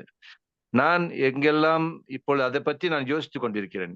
எங்கெல்லாம் நான் போய் சேர முடியலையோ, ஆனால் என்னுடைய வருகை அவர்கள் எதிர்பார்த்து காத்திருக்க வேண்டிய ஒரு வருகையாக இருக்க வேண்டும். அப்படி என்றால் நான் சிறப்பாக சாதித்து இருக்க வேண்டும், அவர்களுக்கு ஒரு சிறந்த வழிகாட்டியாக நான் வாழ்ந்திருக்க வேண்டும், அல்லது சிறந்த வழிகாட்டியாக நான் அவர்களுக்கு திகழ வேண்டும். இந்த எண்ணம் நமக்கு இருந்தாலே நம்ம ஆட்டோமேட்டிக்கா முன்னேற ஆரம்பிச்சிடும். நாம் முன்னேற ஆரம்பிச்சிடும் ஆட்டோமேட்டிக்கா. அது அது தானாக தானியங்கி ஏந்திர மாதிரி நாம் முன்னேற முன்னேற முன்னேற நம்மை சார்ந்தவர்களும் நம்மை பார்த்து முன்னேறி கொண்டிருப்பார்கள். இமயத்தை தொடுவது என்பது எளிதான காரியம் அல்ல. பிசிக்கலி போய் ஏறணும்னா கூட அதுக்கு வந்து நிறைய மனோதிடம் வேணும். அந்த திடம் வந்து நமக்கு எல்லாருக்கும் வராது, குறிப்பிட்ட சில பேர் தான். அப்படி இப்படின்னு கஷ்டப்பட்டு இமயத்தை கூட தொட்டுடலாம். ஆனா வாழ்க்கையின் இமயத்தை தொடுவது என்பது எல்லாராலும் முடியாத ஒன்று, ஆனால் எல்லோராலும் முடியக்கூடிய ஒன்று. ஒரு சொல் உங்கள் வாழ்க்கையை மாற்றும், ஒரு முடிவு உங்களுடைய வாழ்க்கையை மாற்றும், ஒரு திட்டம் உங்கள் வாழ்க்கையை மாற்றும், ஒரே ஒரு செயல் உங்கள் வாழ்க்கையை மாற்றும். அது என்ன என்பதை தேடிக்கொண்டே இருங்கள். எது என்பது எப்போது என்பது நமக்கு தெரியாது, ஆனால் வரும். வருகின்ற பொழுது கெட்டியாக பற்றி கொள்ளுங்கள். எப்படி இறைவனை பற்றி கொண்டால் நம்மளுக்கு வாழ்க்கையில வந்து விடிவெளி வருமோ, அதே மாதிரி பொருளாதாரத்தில் ஏதாவது ஒரு ஐடியாவை, ஒரு சொல்ல பற்றி கொள்ளுங்கள். அது உங்களுடைய மேல்நிலைக்கு கொண்டு சென்று உங்களுடைய இமயத்தை தொடும். ஏன்னா இமயத்தை தொடுவது என்பது ஒவ்வொருவருக்கும் வேறுபட்ட இமயம் எங்கெங்கோ இருக்கிறது. எல்லாருக்கும் ஒரே இமயம் அல்ல. எனக்கு என்னுடைய இமயம் வேறு, மலை சாருக்கு அவருடைய இமயம் வேறு, ரேகோ சாருக்கு அவருடைய இமயம் வேறு, பேசிய அண்ணன் ராஜு நினைக்கிறேன் சார், குரு சார் அவர்கள், அவருடைய இமயம் வேறு. ஒவ்வொருவருக்கும் ஒவ்வொருடைய இமயம் மாறுபட்டு இருக்கும். உங்களுடைய இமயத்தை நீங்கள் கண்டுபிடித்து அதை பற்றி கொள்வதற்கு வெறியாக நீங்கள் ஓடுங்கள். வெற்றி நிச்சயம். நன்றி சார். நன்றி ஐயா. சுரேஷ் ஐயா, ரொம்ப நன்றி. ஏன்னா நம்முடைய எண்ணங்களும் சிந்தனைகளும் விருப்பங்களும் எதை அடைய வேண்டும் என்று நாம் நினைக்கிறோமோ அது வேறு. ஆனால் அதை அடைந்தே தீர வேண்டும். ஒருவனுக்கு நிம்மதி தான் வேண்டும் என்றால் அவன் படுத்த உடனே 3-4 நிமிடங்கள் தூங்கி விட வேண்டும், அந்த நிம்மதி. ஆனால் ஞாயிற்றுக்கிழமை இந்த நிகழ்ச்சிக்கு வரக்கூடியவர்கள் எல்லாம் தொழிலதிபர்கள், தொழில் செய்யக்கூடியவர்கள், வெற்றி பெற வேண்டும் என்று விரும்பக்கூடியவர்கள். நம்முடைய ஐயா அவர்கள் பேசிய பேச்சு பல பேருக்கு இங்கே ஒரு சின்ன மன உணர்ச்சியிலே ஒரு உந்துதல் உணர்ச்சியை நிச்சயமாக கொடுக்கும். குரு அவர்களை பத்தி நினைக்கின்ற பொழுதெல்லாம் எனக்கு அடரா, இந்த இளைஞர்கள்லாம் இப்படித்தான் இருக்க வேண்டும். அன்று கட்டாந்தரை வாழ்க்கை, இன்று சொகுசான வாழ்க்கை, இப்படி ஒவ்வொருவரும் மாற வேண்டும் என்றுதான் நினைக்கிறோம். ஆனால் அப்படி நடக்க மாட்டேன் என்கிறது. அதற்கு ஏதாவது செய்திகள் இந்த நிகழ்ச்சி 7 மணிக்கு முடிவதற்குள் ஏதாவது ஒரு உணர்ச்சி உள்ளத்திலே நீங்கள் அருமையாக சொன்னீர்கள். நம்முடைய இமயம் என்பது ஒவ்வொருவருக்கும் வேறு வேறு தான். என்ன அது? நான் எல்லாம் இப்பொழுது விரும்புவது எது தெரியுமா? என்னுடைய இமயம் நிம்மதியான வாழ்க்கை என்று சொல்வேன். ஒரு காலத்தில் பணம் நான் எல்லாம் காப்புறுதியில இருந்த ஒரு காலத்திலே மாதம் 50 சம்பாதிக்க வேண்டும், சம்பாதித்தேன். மாசம் 1 லட்சம் சம்பாதித்தேன். ஆனால் கால ஓட்டத்திலே அதுவெல்லாம் மாறியது. இப்பொழுது நிம்மதியான ஒரு வாழ்க்கை. அதைப் போல இங்க இருக்கின்றவர்கள் எல்லாரும் நிம்மதியான வாழ்க்கையை தேட மாட்டார்கள். அவருக்கு இன்னும் பொருளாதாரம் தேவை என்றால் இந்த நிகழ்ச்சி நிச்சயமாக பயன்படும். தாமு ஐயா, அடுத்து உங்கள் கருத்துக்களை சொல்லுங்கள். தொழிலதிபர் தாமு ஐயா, வரக்கூடிய 3ஆம் தேதி மிகச்சிறந்த ஒரு நிகழ்ச்சியை நடத்த இருக்கிறீர்கள். அன்மியூட் பண்ணுங்கள். நீங்கள் அன்மியூட் பண்ணுவதற்கு தாமதம் ஆகிறது. அதனால் வேறு ஒருவரை நான் வாங்கிக்கணுமா? அருணகிரி பேசுங்கள். நீங்க பேசி ரொம்ப நாள் ஆகிவிட்டது. வணக்கம் வணக்கம் பேசுங்கள் ஐயா. வணக்கம் வணக்கம் சார். இங்க பேருந்துல இருக்கிற மாதிரி தெரியுது தாமு. என்ன செய்யறது? ஆமா, ஜோஹர்ல இருந்து வந்துட்டு இருக்கேன். சொல்லுங்கள் ஐயா. அவரு வணக்கம். அவரு நம்ம குரு சார் பேசினது அது அவருடைய அனுபவத்தை மட்டும்தான் பேசினார். ஆனா அந்த டெக்னிக் என்னன்னு அவர் சொல்லல. அந்த சக்சஸ் நீங்க ஒரு மலைய கூட இந்த சக்சஸ் ஃபார்முலான்னு அது வந்து சில டெக்னிக்கல் இருக்கும். ஏன்னா இது இவருடைய அனுபவத்தை தான் நம்ம அந்த அனுபவத்தை வச்சு நம்ம ஒன்றும் பெருசா நம்ம பண்ண முடியாது. அது ஏன்னா ஒவ்வொருத்தருக்கும் வந்து மாறுபடும். ஏன்னா அவங்கவுங்க தொழில் வேற மாதிரி இருக்குல்ல. அப்ப அதுக்குன்னு சில விஷயங்கள் இருக்கு. பட் அடிப்படையா அதுல ஒரு டெக்னிக் இருக்கும்.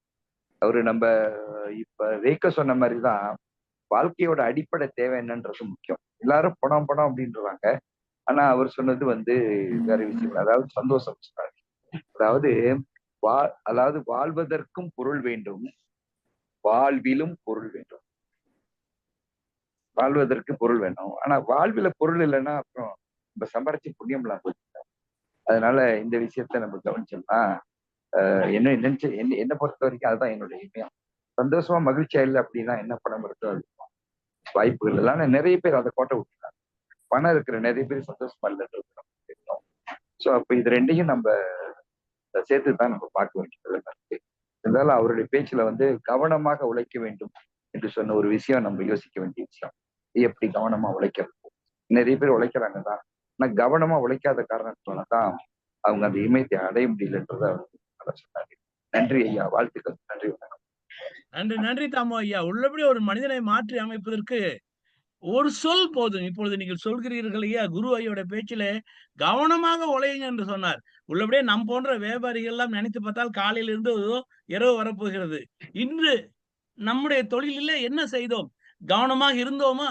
செய்ய வேண்டிய வேலையை கவனமாக பார்த்தோமா என்பதை நீங்கள் ஞாபகப்படுத்தினீர்கள். குரு அவர்களுக்கு நம்முடைய நன்றி. உங்களுக்கும் என்னுடைய நன்றி. பயணத்தில் இருக்கிறீர்கள், ஆயினும் பேசினீர்கள், நன்றி. சதாசிவம் ஐயா அவர்கள் ஒரு சில வார்த்தை சொல்லுங்கள். சாமானிய நிலையில இருந்து உலகம் முழுவதும் போய் நானெல்லாம் நினைத்து கூட பார்க்க முடியாத ஒரு பெரிய வேலை செய்கிறீர்கள். என்ஜினியரிங், ஜெர்மன் காரனிடம், ஜப்பான் காரனிடம் போய் உங்களுடைய தொழிலை செய்து வருகிறீர்கள். சொல்லுங்கள் ஐயா. என்ன ரொம்ப என்ன அழைத்ததுக்கு ரொம்ப நன்றி. ஆக்சுவலி குருவோட பேச்சு வந்து ரொம்ப மனதை ரொம்ப ஒரு சித்திரமான ஒரு சிந்தனை. ஏன்னா எல்லாரும் எல்லா நிலையில கடந்து வந்தது. அதாவது ஒரு தோட்டப்புற வாழ்க்கையிலையும் கடந்து வந்தது. அவருக்குள்ள ஒரு ஒரு தாக்கல், வாழ்க்கையில முன்னேற வேண்டும் என்ற தாக்கல். அது வந்து எனக்கு ரொம்ப பிடிச்சிருக்கு. இந்த கவனம்ன்ற வார்த்தை வந்து நான் ரொம்ப அதிகமா பயன்படுத்துகிற ஒரு சொல் வந்து கவனம். I always say I don't want a smart person. ரொம்ப கவனமா செய்யணும். யாரை கேட்டாலும் கடைசி வார்த்தை நான் சொல்றது வந்து கவனம் கவனம் கவனம் சொல்றேன். அவர் அதை நினைவு கூட்டுறது வந்து ரொம்ப சிறப்பு. இன்னொரு ஒரு விஷயம் நான் சொல்லிட்டு இது பண்றேன். இது அவருக்கு கண்டிப்பா தேவைப்படும். ஒரு மனிதனுக்கு வந்து உயரத்தை தொடுவதற்கு நான்லாம் பயன்படுத்துற ஒரு வார்த்தையை நான் ஒரு பர்னிங் டிசையர், ஒரு ஆங்கிலத்தில் ஒரு அருமையான வார்த்தை, பர்னிங் டிசையர். அது வந்து எப்பயுமே ஒரு ஒரு ஒரு நெருப்பு குழம்பு, ஒரு குழம்பு ஒரு ஒரு குழம்பு வந்து நெருப்பு குழம்பு. அது உங்க இதயத்துல உங்களோட உணர்வுல எப்பயுமே அது வந்து துடிச்சுக்கிட்டு, அதுதான் வந்து தன் இலக்கை எடுத்து பர்னிங் டிசைன்ற வார்த்தையை பத்தி பாத்தீங்கன்னா அதுல நிறைய அர்த்தங்கள், ஒரு வெறி இருக்கும், ஒரு தாக்கல் இருக்கும். அது நான் குருவோட வாழ்க்கை நிலையில பார்த்தேன். குரு வந்து யாருக்குமே சரி, அது ஒரு பர்னிங் டிசைன்ற வார்த்தை வந்து ரொம்ப முக்கியம். அது ஒரு மனிதனோட இயற்கையாவே தன் உடலை, ஒரு மனிதனோட உடல் உழைப்பை எல்லாத்தையும் இழுத்துட்டு போறதுன்னா அந்த பர்னிங் டிசைர், ஒரு வெறி உணர்ச்சி. நான் வென்றே ஆகணும், என் வாழ்க்கையில் நான் சாதிச்சே ஆகணும், ஒரு வெறி, அந்த உணர்வு. அது எனக்கு பிடிச்சமான ஒரு வார்த்தை. நினைக்கிறேன் குரு அவர்களுக்கு ரொம்ப நன்றி, வாழ்த்துக்கள் குரு. நீங்க இன்னும் மென்மேலும் வளரணும். ஒரு இந்திய சமுதாயத்துல வந்து இந்த மாதிரி தொழிலதிபர் உருவாகி வர்றது பாராட்டுக்குரிய விஷயம். இந்த புலனத்துல வந்து ரேகானை வந்து நிறைய பேரை அறிமுகப்படுத்துறாரு. நிறைய அதாவது வென்று காட்டுவேன் என்ற ஒரு உணர்வுல தமிழர்களுக்கு இந்த புலனம் ஒரு பெரிய ஒரு பிளாட்ஃபார்மா வழி நடத்தி கொண்டிருக்க அனைவருக்கும் ரொம்ப நன்றி, வாழ்த்துக்கள். அண்ணா, என்னை அழைத்ததுக்கு ரொம்ப நன்றி, ரொம்ப பாராட்டுறீங்க, பயமா இருக்கு. நன்றி நன்றி சதா ஐயா, நன்றி. நம்முடைய நோக்கமே எம்ஜிஆர் பாடியதுதான், எத்தனை காலம் மனிதன் வாழ்ந்தான் என்பது கேள்வி இல்லை, அவன் எப்படி வாழ்ந்தான் என்பதை அறிந்தால் வாழ்க்கையில் தோல்வி இல்லை என்று எம்ஜிஆர் பாடியிருக்கிறார். அதே போல நாம் எப்படி வாழ்கிறோம், எத்தனை காலம் வாழ்கிறோம் என்பது முக்கியமல்ல, எப்படி வாழ்கிறோம். இன்றைய நம்முடைய வாழ்க்கையில் நாம் இருக்கக்கூடிய நிம்மதி என்ன, அந்த நிம்மதிக்கு நாம் செய்வது என்ன. நம்முடைய குரு அவர்கள் சொன்னது போல செய்வதிலே கவனமாக இருக்கிறோமா, இன்று அந்த ஒரு வார்த்தை தான் நாம் அண்டர்லைன் பண்ணக்கூடிய ஒரு வார்த்தையாக இருக்கிறது. நான் இன்று என்னுடைய தொழிலிலே கவனமாக இருந்தால், நாம் என்ன தொழில் செய்கிறேன், ஒரு இன்சூரன்ஸ் மேன் அல்லது ஒரு டைரக்ட் செல்லிங் பீப்புள், அல்லது ஏதோ ஒரு வியாபாரம் செய்கிறோம் என்று வைத்துக் கொள்ளுங்களேன்.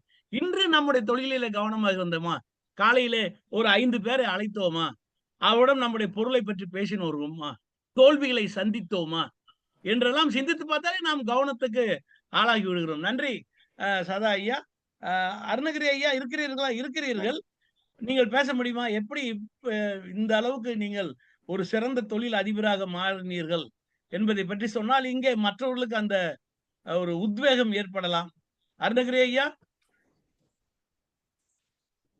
சரி, உங்களுடைய நீங்கள் மௌனமாக இருப்பீர்களே ஆனால் கோயம்புத்தூர் நம்முடைய அன்பு சகோதரர் விஜயராகவன் இருக்கிறீர்களா? விஜயராகவன் என்றால் புஷ்பா இருக்கிறீர்கள் என்று நினைக்கிறேன். புஷ்பா இருந்தால் நீங்கள் உங்களுடைய கருத்துக்களை சொல்லலாம். எல்லாரும் வேறு யாராவது இங்கே பேச விரும்பக்கூடியவர்கள்? நம்ம சகோதரி பிரேமா இருக்காங்க. பிரேமா அம்மா பேசுகிறீர்கள்?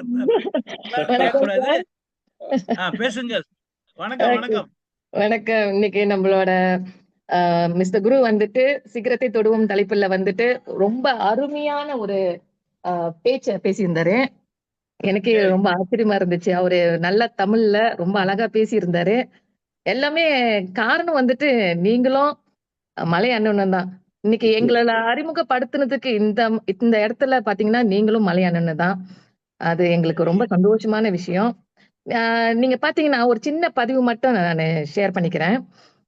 இன்னைக்கு சிகரத்தை தொடுவோம் அப்படின்னு ஒரு உற்சாகம் இருக்கு, கேட்கிறப்ப உற்சாகமா இருக்கு. ஆனா நிறைய பேர் செய்யறது இல்ல. ஏன்னு பாத்தீங்கன்னா நம்மளோட பல நேரத்தை வந்து சில பேர் வந்து சோசியல் மீடியாலே முடிச்சிடுறாங்க. வேலை செய்வாங்க, ஒரு 2 நாள் லீவ் இருக்கும், இந்த 2 நாள் லீவ்ல ஏதாவது ஒரு தொழில் செய்வோம் அப்படின்னு ஆர்வம் இருக்கிறப்ப இந்த சோசியல் மீடியாலே பல நேரம் போயிருது. அதுல பாத்தீங்கன்னா இந்த பாடல் நிகழ்ச்சி, இந்த மாதிரி டிக்டாக், இந்த மாதிரி பேஸ்புக், இன்ஸ்டாகிராம்ல நிறைய இருக்கு. அப்ப என்ன ஆயிரும்னா நம்ம ஒரு சோசியல் மீடியால ஒரு நிகழ்ச்சி எடுத்துக்கோமே, அதுல வந்து ஒரு ஆளு ஆடுறாங்க பாடுறாங்க அப்படின்னா நம்ம லைக் பண்றோம், அவங்களுக்கு காமெண்ட் கொடுக்குறோம். என்ன ஆகுதுன்னு பாத்தீங்கன்னா அவரை சம்பந்தப்பட்ட ரிலேட்டடான விஷயம் நம்மள வந்து சேருது. அப்ப நாளைக்கு என்ன பண்றோம், இவருதான் நம்மளுக்கு தெரியுமே, நல்லா ஆடுறாரு, இன்னும் லைக் கொடுத்துட்டு இருக்கோம். அப்ப இந்த மாதிரி லைக் ஏற ஏற அவங்களும் என்ன பண்றாங்க, புது புது விஷயத்த கொண்டு வந்து ஒரு இன்ஃபுளுசர் ஆகி அவங்க சம்பாரிச்சு காடி வாங்கி வீடு வாங்கி இன்னும் பல நிலைமைக்கு போறாங்க. கடைசி வரைக்கும் நம்ம என்ன பண்றோம், மத்தவங்களுக்கு லைக் கொடுத்துக்கிட்டு பார்வையாளராகவே இருக்கும். அப்ப நம்ம என்ன பண்றோம்னா நம்ம நேரத்தை வந்து இந்த மாதிரி ஒரு நல்ல ஒரு பிளாட்ஃபார்ம், சோசியல் மீடியான்ற ஒரு பிளாட்ஃபார்ம் கிடைச்சோம், நம்ம மத்தவங்களுக்கு லைக் கொடுத்துக்கிட்டு நம்ம நேரத்தை வீணாக்குறோமே தவிர அதனால நம்மளுக்கு என்ன பயனுன்றத மறந்துடுறோம். நம்மளுக்கு கிடைச்ச சில விஷயத்த கூட இந்த மாதிரி வெளியே போலன்னா கூட பரவாயில்ல, இந்த சோஷியல் மீடியா மூலியமா நம்மளுக்கு கிடைச்ச இந்த சின்ன போன் மூலியமா கூட நிறைய விஷயத்த பகிர்ந்துக்க முடியும். இப்ப பாருங்க, எங்கெங்கயோ இருக்கும், ஆனா இந்த போன் மூலியமா நம்ம எல்லாருமே ஒரு நல்ல ஷேரிங் எடுத்துக்கிறோம். மத்தவங்க சக்சஸ் பண்றதை கேட்டுக்கிட்டு ஐயோ நம்மளாலேயும் முடியுமே அப்படின்ற ஒரு விஷயத்தை எடுத்துக்க முடியுது. ஆனா அந்த மாதிரி ஒரு நல்ல விஷயத்துக்கு பயன்படுத்தாம வாழ்க்கையில இன்னும் முன்னேறாம என்ன சொல்லுவாங்க, சோஷியல் மீடியாலேயே மூழ்கி போய் கடந்துகிட்டு இருக்காங்க. சோ இவங்களுக்குலாம் என்ன சொல்றேன் அப்படின்னு பாத்தீங்கன்னா, வாழ்க்கை வந்துட்டு ரொம்ப லாங் ஜெர்னி கிடையாது, ரொம்ப ஷார்ட் ஜெர்னி தான். இருக்கிறப்பவே இந்த வாய்ப்பு இருக்கிறப்பவே நம்ம பயன்படுத்திக்கணும். அது சரியான முறையில பயன்படுத்த இன்னும் நிறைய விஷயம் அச்சீவ் பண்ணலாம். நேரம் வந்து நம்மளுக்கு வெயிட் பண்ணாது, அது பாட்டுக்கு அது வேலை செஞ்சுக்கிட்டே தான் இருக்கும். டைம் ஓடிக்கிட்டே தான் இருக்கும், நம்மளுக்கு வெயிட் பண்ணாது. நம்ம தான் நேரம் இல்லைன்னு சொல்லிக்கிட்டு இருக்கோம். ஆனா டைம் அது பாட்டுக்கு வேலை செஞ்சுக்கிட்டு தான் இருக்கு. சோ இருக்கிற நேரத்தை நல்லா பயன்படுத்திக்கிட்டு, கிடைச்ச வாய்ப்பை பயன்படுத்திக்கிட்டு இன்னும் நிறைய விஷயத்த அச்சீவ் பண்ணலாம். Thank you sir, thank you sir. மகிழ்ச்சி. நீங்கள் ஒரு வெற்றியாளர்கள். உங்களை பார்த்தெல்லாம் நான் வியந்திருக்கிறேன். நீங்கள் சாமானிய நிலையிலே வாழ்க்கை தொடங்கி இப்பொழுது மெர்சிடிஸ் பென்ஸ் ஓட்டக்கூடிய பல தமிழ் பெண்களில் ஒருவராக இருக்கிறீர்கள். வாழ்த்துக்கள். மிகச்சிறந்த எடுத்துக்காட்டு நீங்கள். நீங்க பேசுறவங்க மட்டும் இல்ல, பேசுவது போல் நடந்து கொள்ளக்கூடிய ஒரு பெண்மணி என்பதிலே என்னுடைய மகிழ்ச்சியை தெரிவித்துக் கொள்கிறேன். உங்களுக்கு என்னுடைய வாழ்த்துக்கள். இப்பொழுது எந்த இடத்தில் இருக்கிறீர்களோ அது ஒரு தொடக்கம் என்று மட்டும் நினையுங்கள். உங்களுடைய வானம் உங்களுடைய வெற்றி என்பது இமயம்தான். அந்த இமயத்தை இன்னும் எப்படி தொட்டு எட்டி பிடிப்பது என்று சிந்தித்துக் கொண்டே இருங்களம்மா. உங்கள் நினைத்தாலே நாங்களெல்லாம் தோல்வியாளர் ஆகிவிடவே கூடாது. இப்பொழுது நம்ம குரு ஐயா, நீங்கள், உங்களை எல்லாம் பார்த்தால் நாங்கள் என் போன்ற பேச்சாளர்கள் தோல்வி அடைந்து விடக்கூடாது. எங்களுடைய வாழ்க்கையில எங்களை வெற்றியடை செய்ததே இந்த பேச்சுகள் தான். மற்றவர்களாலே உங்களால் முடியும் சொல்கிறோமே, நாங்கள் எப்படி இருக்கிறோம் என்று ஒரு நாள் மக்கள் கேட்பார்கள் என்பதனாலேயே நாங்கள் இப்படி உழைத்துக் கொண்டே இருக்கிறோம். குமார் ஐயா, நீங்கள் ஒரு சில வார்த்தைகள் சொல்லலாம் என்று நினைக்கிறேன். பேசுங்கள் ஐயா. குமாரகுரு, சரி, நான் என்ன நினைக்கிறேன்னா அடுத்த வாரம் மேபி நான் பேசலாம் அப்படின்னு. இது கேட்கவே நல்லா இருக்க, அருமையா இருக்கு. அன்னில இருந்து நினைச்சு கொண்டிருந்தேன். நான் இன்னைக்கு என்ன பதிவு பண்றேன்னா, மஸ்லோ ஹைரார்கி ஒரு தியோரி இருக்கு, ஒரு தியோரி, பழைய தியோரி இது. செகண்ட் வேர்ல்ட் வார் அப்போ ஒரு வெள்ளைக்காரர் ஆராய்ச்சி பண்ணி எழுதின தியோரி. இப்ப நம்ம பேச்சாளர் குரு சொன்ன கதைகள் எல்லாம் வச்சு நான் இந்த தியோரிய உங்ககிட்ட ஒரு சுருக்கமா விளக்கம் கொடுக்குறேங்களே. மனிதனோட அடிப்படை பேட்டர்ன், அவனோட பாதை எப்படி இருக்கும் அப்படின்ட்டு இந்த தியோரி மூலியமா அவரு விளக்குறாரு. நம்ம பல்கலைக்கழகத்தெல்லாம் படிக்கும் போது இந்த தியோரி கண்டிப்பா படிச்சாகணும் அனைத்து மாணவர்களும். எப்படின்னா அது வந்து ஒரு ட்ரையாங்கிள் ஷேப்ல இருக்கும். கீழே அந்த பேஸ் வந்து பேசிக் நீட்ஸ்னுவாங்க. மனிதர்களுக்கு பேசிக் நீட்ஸ். நான் எப்பொழுதும் ஒரு கதை சொல்லுவேன். இப்ப நம்ம ஒரு ஐலண்ட்ல தடுமாறி அங்க போய் மாட்டிக்கிட்டுன்னு வச்சுங்களேன், ஒரு ஐலண்ட்ல. அப்ப அந்த ஐலண்ட்ல வந்து யாருமே வாழாத ஐலண்ட், காடு. அப்ப நம்மளுக்கு என்ன தேவை? நம்ம எதை தேடி போவோம்? காத்து, சாப்பாடு. இதுதான் நம்மளை வந்து மோட்டிவேட் பண்ணோம். நம்ம லைஃப் எடுக்க மாட்டோமே, நம்ம இன்னும் வாழணும் அப்படின்னு நினைப்போம். சோ அது வந்து முதல் படி. இப்ப சாப்பாடு நம்மளுக்கு கிடைச்சிருச்சு, தேடி எதையோ நோண்டி காட்டு பழத்தை எடுத்து சாப்பிட்டு சுவாசித்து நாளை தள்ளிக்கிட்டு போறோம். அடுத்தது என்ன வேணும்? ஏன்னா அந்த காட்டுல வந்து ஏராளம் மிருகங்கள் வாழும். அப்ப செக்யூரிட்டி, இரண்டாவது வந்து செக்யூரிட்டி. அப்ப நம்மளை பாதுகாத்துக்கணுங்களே. இப்ப அதனால மனிதர்கள் என்ன செய்வாங்கன்னா, நம்ம வாழ்க்கைக்கு வருவாங்களே, முதல்ல இந்த பேசிக் நீட்ஸ் நம்மளுக்கு கிடைச்சோடனே, ரெண்டாவது வந்து செக்யூரிட்டினா அந்த காட்டுல அவன் ஒரு குடிசை கட்டுவான், மரத்து மேல கட்டுவான் அவனை பாதுகாக்க. அதே மாதிரிதான் மனிதர்களும். நம்ம வந்து வாழ்க்கையில ஒரு வீடு வாங்கணும். பாருங்களேன், இந்த தியோரி அந்த காலத்திலேயே இவர் எழுதியிருக்காரு, மஸ்லோ. இரண்டாவது செக்யூரிட்டி, வீடை வாங்குவோம், சொத்து வாங்குவோம், மண்ணு வாங்குவோம், காடி வாங்குவோம், அது நடக்கும். அப்ப இது நம்ம கிட்ட இருக்கு. அடுத்தது எங்க போறோம்? அடுத்தது வந்து நம்ம ரொம்ப எதிர்பார்க்கிறது வந்து நம்ம உறவு ரிலேஷன்ஷிப். கண்டிப்பா பல ரிலேஷன்ஷிப் இருக்கு. வியாபார அடிப்படையில பல ரிலேஷன் நெட்வொர்க் இருக்கு. அதே மாதிரி நம்ம வேலை செய்யற இடத்துல, குடும்பத்துல, நட்பு, இப்படியே சொல்லிக்கிட்டே போலாம். சிலவங்க என்ஜிஓல இருப்பாங்க, ஒரு சத்துவான். சோ இந்த உறவை வந்து வழிபடுத்துறது ஒரு ஒன் ஆஃப் த பில்லர் அந்த மஸ்லோ தியோரியில 3வது இடத்துல இருக்கு. 4வது, இப்ப நம்மளுக்கு நல்ல ஒரு உறவு, நட்பு, சந்தோஷத்தை கொடுக்குது. அடுத்தது நம்ம என்ன தேடுறோம்னா செல்ஃப் எஸ்டீம்னுவாங்க. செல்ஃப் எஸ்டீம்னா நம்மளே வந்து பிராண்ட் படுத்திக்கிறது. ஓகே, நான் வந்து வாழ்க்கையில சாதனை பண்ணியிருக்கேன், அடுத்தது நான் வந்து ஒரு பெரிய வீடு வாங்க போறேன். அடையாளம், நம்மளே வந்து அடையாளம் காமிக்கிறோம். நான் வந்து ஒரு கோல்ஃப் கிளப்ல வந்து மெம்பர் ஆக போறேன். பாருங்க, செல்ஃப் எஸ்டீம். அவங்களுக்கு பிடித்த விஷயங்கள்லாம் ஓடி தேடி முயற்சி பண்ணி அதை சாதிப்பாங்க. ஒரு காடி முதல்ல ஒரு காடி ஓட்டலாம் வச்சுக்கோங்களேன். ஒரு உதாரணத்துக்கு புரோட்டான் காடி. அவங்க அதை மாத்தி நான் ஒரு பிஎம் ஓட்டணும், BMW வாங்க போறேன். பாருங்க, இது வந்து செல்ஃப் எஸ்டீம். இதுதான் படிகள். அது செல்ஃப் எஸ்டீம். இதை அடைஞ்சிட்டாங்கன்னு வச்சுக்கோங்களேன், பல அவங்க பிராண்டட் ஷர்ட் போடுவாங்க. நீங்க பாத்தீங்கன்னா சிலவங்க அந்த பிராண்டட் சப்பாத்து தான் போடுவாங்க. அது செல்ஃப் எஸ்டீம். அதனால அவங்கள நம்ம மதிக்கப்பட வேண்டும். ஏன்னா அவங்க இப்ப இதை தேடி போய் கொண்டிருக்காங்க. அவங்களுக்கு இதெல்லாம் செய்யும் போது திருப்தி கிடைத்து கொண்டிருக்கு. கடைசி 5வது படி அந்த மஸ்லோ தியரியில செல்ஃப் ஆக்சுவலைசேஷன். செல்ஃப் ஆக்சுவலைசேஷன்னா எதெல்லாம் அவனுக்கு மனசுக்கு வந்து திருப்தி கொடுக்குது, போதும்னு அவன் நினைச்சிருவான். எனக்கு வந்து அமைதி தேவை, நான் வந்து ஏழைங்களுக்கு சேவை செய்ய போறேன், 10 மாணவர்களுக்கு கல்வி கொடுக்க போறேன். Self actualisation. சில மனிதர்கள் இந்த இந்த 5வது கட்டத்துக்கு போயிருவாங்க, செல்ஃப் ஆக்சுவலைசேஷன். தட்டி படிச்சு பாருங்க. சோ வாழ்க்கை இப்படிதான், இதுதான் பார்த்து. சோ சில மனிதர்கள் இப்ப ரெக்கோ அண்ணன் சொன்னார்ல, அவரு இப்போ எதை நோக்கி போய் கொண்டிருக்காருன்னா மன நிம்மதினாரு. இது வந்து செல்ஃப் ஆக்சுவலைசேஷன். சோ அது எல்லா வாழ்க்கையிலும் இருக்கும். எனக்கு வந்து செல்ஃப் ஆக்சுவலைசேஷன் போதும்னு நான் முடிவு பண்ணிட்டேன், போதும். So done. அது என்னத்த போட்டு நம்ம ஆளுங்க வந்து சொன்னா கூட நம்ம தான் போதும்னு நினைச்சிட்டோமே. கடன் இல்லாத ஒரு வாழ்க்கை, எல்லாம் கரெக்டா இருக்கு, போதும்னா போதும் தான். இது ஆங்கிலத்துல வந்து கண்டெய்ன்மென்ட் சொல்லுவாங்க. கண்டெய்ன்மென்ட், CON, அதையும் தட்டி பாருங்க. Self actualisation and containment. சில மனிதர்கள் அந்த முடிவு எடுத்துருவாங்க, அவங்களையும் நம்ம மதிக்க தான் வேண்டும். சோ இதுதான் மஸ்லோ ஹைரார்கியோட தியோரியோட விளக்கம். அவர் வந்து ஒரு 10-15 பேஜ்ல எழுதி இருப்பாரு. நான் 5 நிமிஷத்துலயே உங்ககிட்ட இந்த விளக்கத்தை சொல்லிட்டேன். அப்ப நீங்க அடுத்த வாரம் நிச்சயமா நான் நினைக்கிறேன் இந்த கஸ்டமர் சர்வீஸ் ஒரு புது பெர்ஸ்பெக்டிவ்ல அத உங்களுக்கு வந்து அந்த விஷயத்தை சேர்க்கலாம் அப்படின்னு.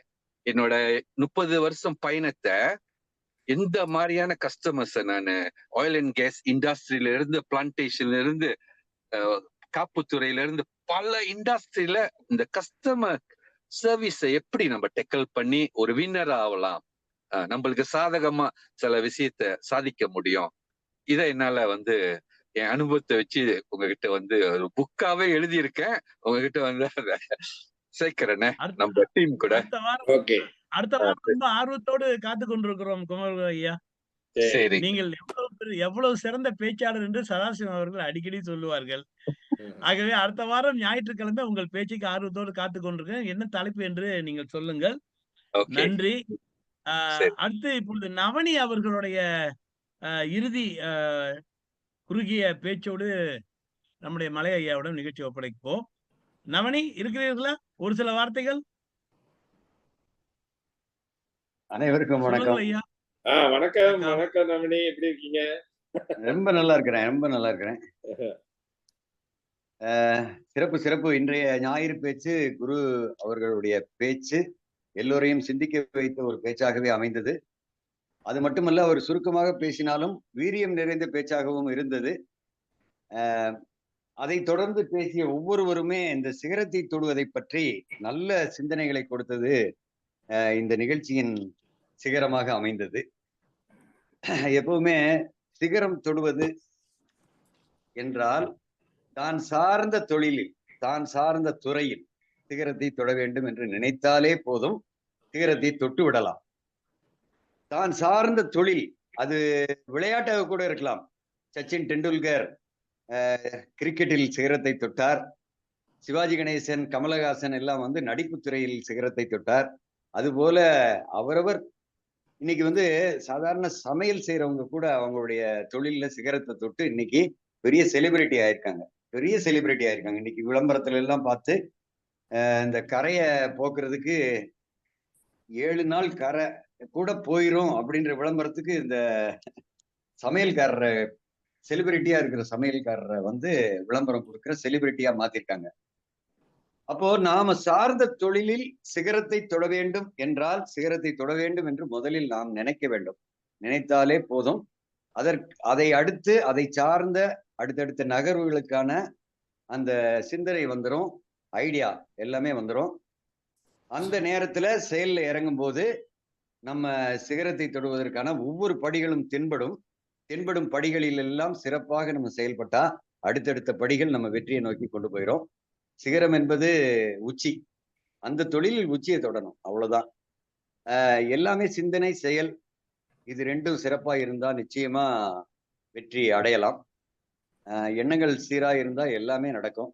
எனக்கு வந்து ஆசானாக அமைந்த ரேகோ சார் என்னைக்கு என் வாழ்க்கையில தோன்றினாரோ அன்னைக்கு சிகரம் தொடும் சிந்தனை வந்துருச்சு. அவர் சொன்ன ஒரு வார்த்தை தான் ரொம்ப, என் வாழ்வில் அதிசயங்கள் நடக்கும், என் வாழ்வில் அற்புதங்கள் நடக்கும் அப்படிங்கிற வார்த்தைய நான் வந்து பிரிண்ட் அவுட் எடுத்து, கோல்டு கலர்ல பிரிண்ட் அவுட் எடுத்து என் வீட்டுல பல இடங்கள்ல ஒட்டி வச்சேன். அப்போ என் வாழ்க்கையில அதிசயம் அற்புதம் நடக்கும் அப்படின்னு முதல்ல நினைச்சதுனால மட்டும்தான், நினைக்க வச்சதுனால மட்டும்தான், ரேகோ சார் நினைக்க வச்சதுனால மட்டும்தான் இன்னைக்கு நான் இருக்க வேண்டிய இடம் வேறு, நான் இருக்கும் இடம் வேறு. பல பேருடைய பாராட்டுகளும் வாழ்த்துக்களும் பல பேருடைய வாழ்க்கையில் ஒளியேற்றும் ஒரு இடத்திலும் ஒரு தலைமைத்துவம் எனக்கு வந்திருக்கு அப்படின்னா ரேகோ சார்ன்ற மாதிரி ஒரு குரு எனக்கு அமைஞ்சதுனாலதான் இந்த சிஷியனுக்கு ஒரு பெரிய ஒளிமயமான எதிர்காலம் திறக்கப்பட்டது. அங்கே சிகரத்தை நோக்கி பயணித்துக் கொண்டிருக்கிறேன். வாய்ப்புக்கு நன்றி. வணக்கம் சார். இன்னொன்று சொல்ல மறந்து விட்டீர்கள். கூரை கும்பிட போன தெய்வம் கூரையை பெய்த்து கொண்டு வந்து கொடுக்கணும் என்று சொல்வார்கள் அடிக்கடி. ஒரு வார்த்தை இல்ல, அவர் சொன்ன பல வார்த்தைகள் வாழ்க்கையில நம்மளுடைய பெட்ரோலா இருக்குது, நம்மளுடைய வெற்றி பயணத்தின் பெட்ரோலா இருக்குதுன்றது உண்மை. நன்றி நன்றி சாந்தாம்மா. மலையா, நமக்கு ஓரளவு நேரம் ஆகி விட்டது. நம்முடைய வாய்ப்பை கொடுத்து நிறைவு செய்து விடுங்க. சற்று முன்பு வந்து நமது சகோதரி பிரேமா வந்து அவங்களுடைய அனுபவத்தை வந்து பகிர்ந்து கொண்டாங்க. இந்த இடத்துல வந்து அவங்கள பத்தி ஒரு சிறப்பு நானும் செய்ய வேண்டும். நாளை மாசத்துல வந்து அவங்க ஏஜென்சி வந்து 1 மில்லியன் குவாலிஃபை பண்ணியிருக்காங்க. அப்ப இதெல்லாம் சும்மா நடக்கல. அப்ப குரு சொன்னது மாதிரி அவங்களுடைய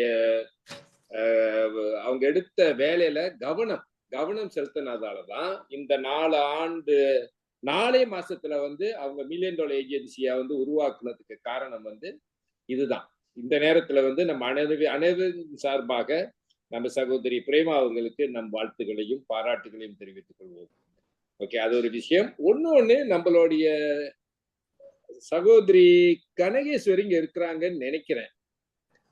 கனகேஸ்வரி இருக்கிறீங்களாமா? கொஞ்சம் வார்த்தை பேச முடியுமா? இன்னைக்கு உங்க தலைவர் பேசினதையொட்டி நீங்க ஒரு 2 வார்த்தை பேசுங்க. ஒரு நிமிஷம் பேசினாலும் சரி, 2 நிமிஷம் பேசினாலும் சரி.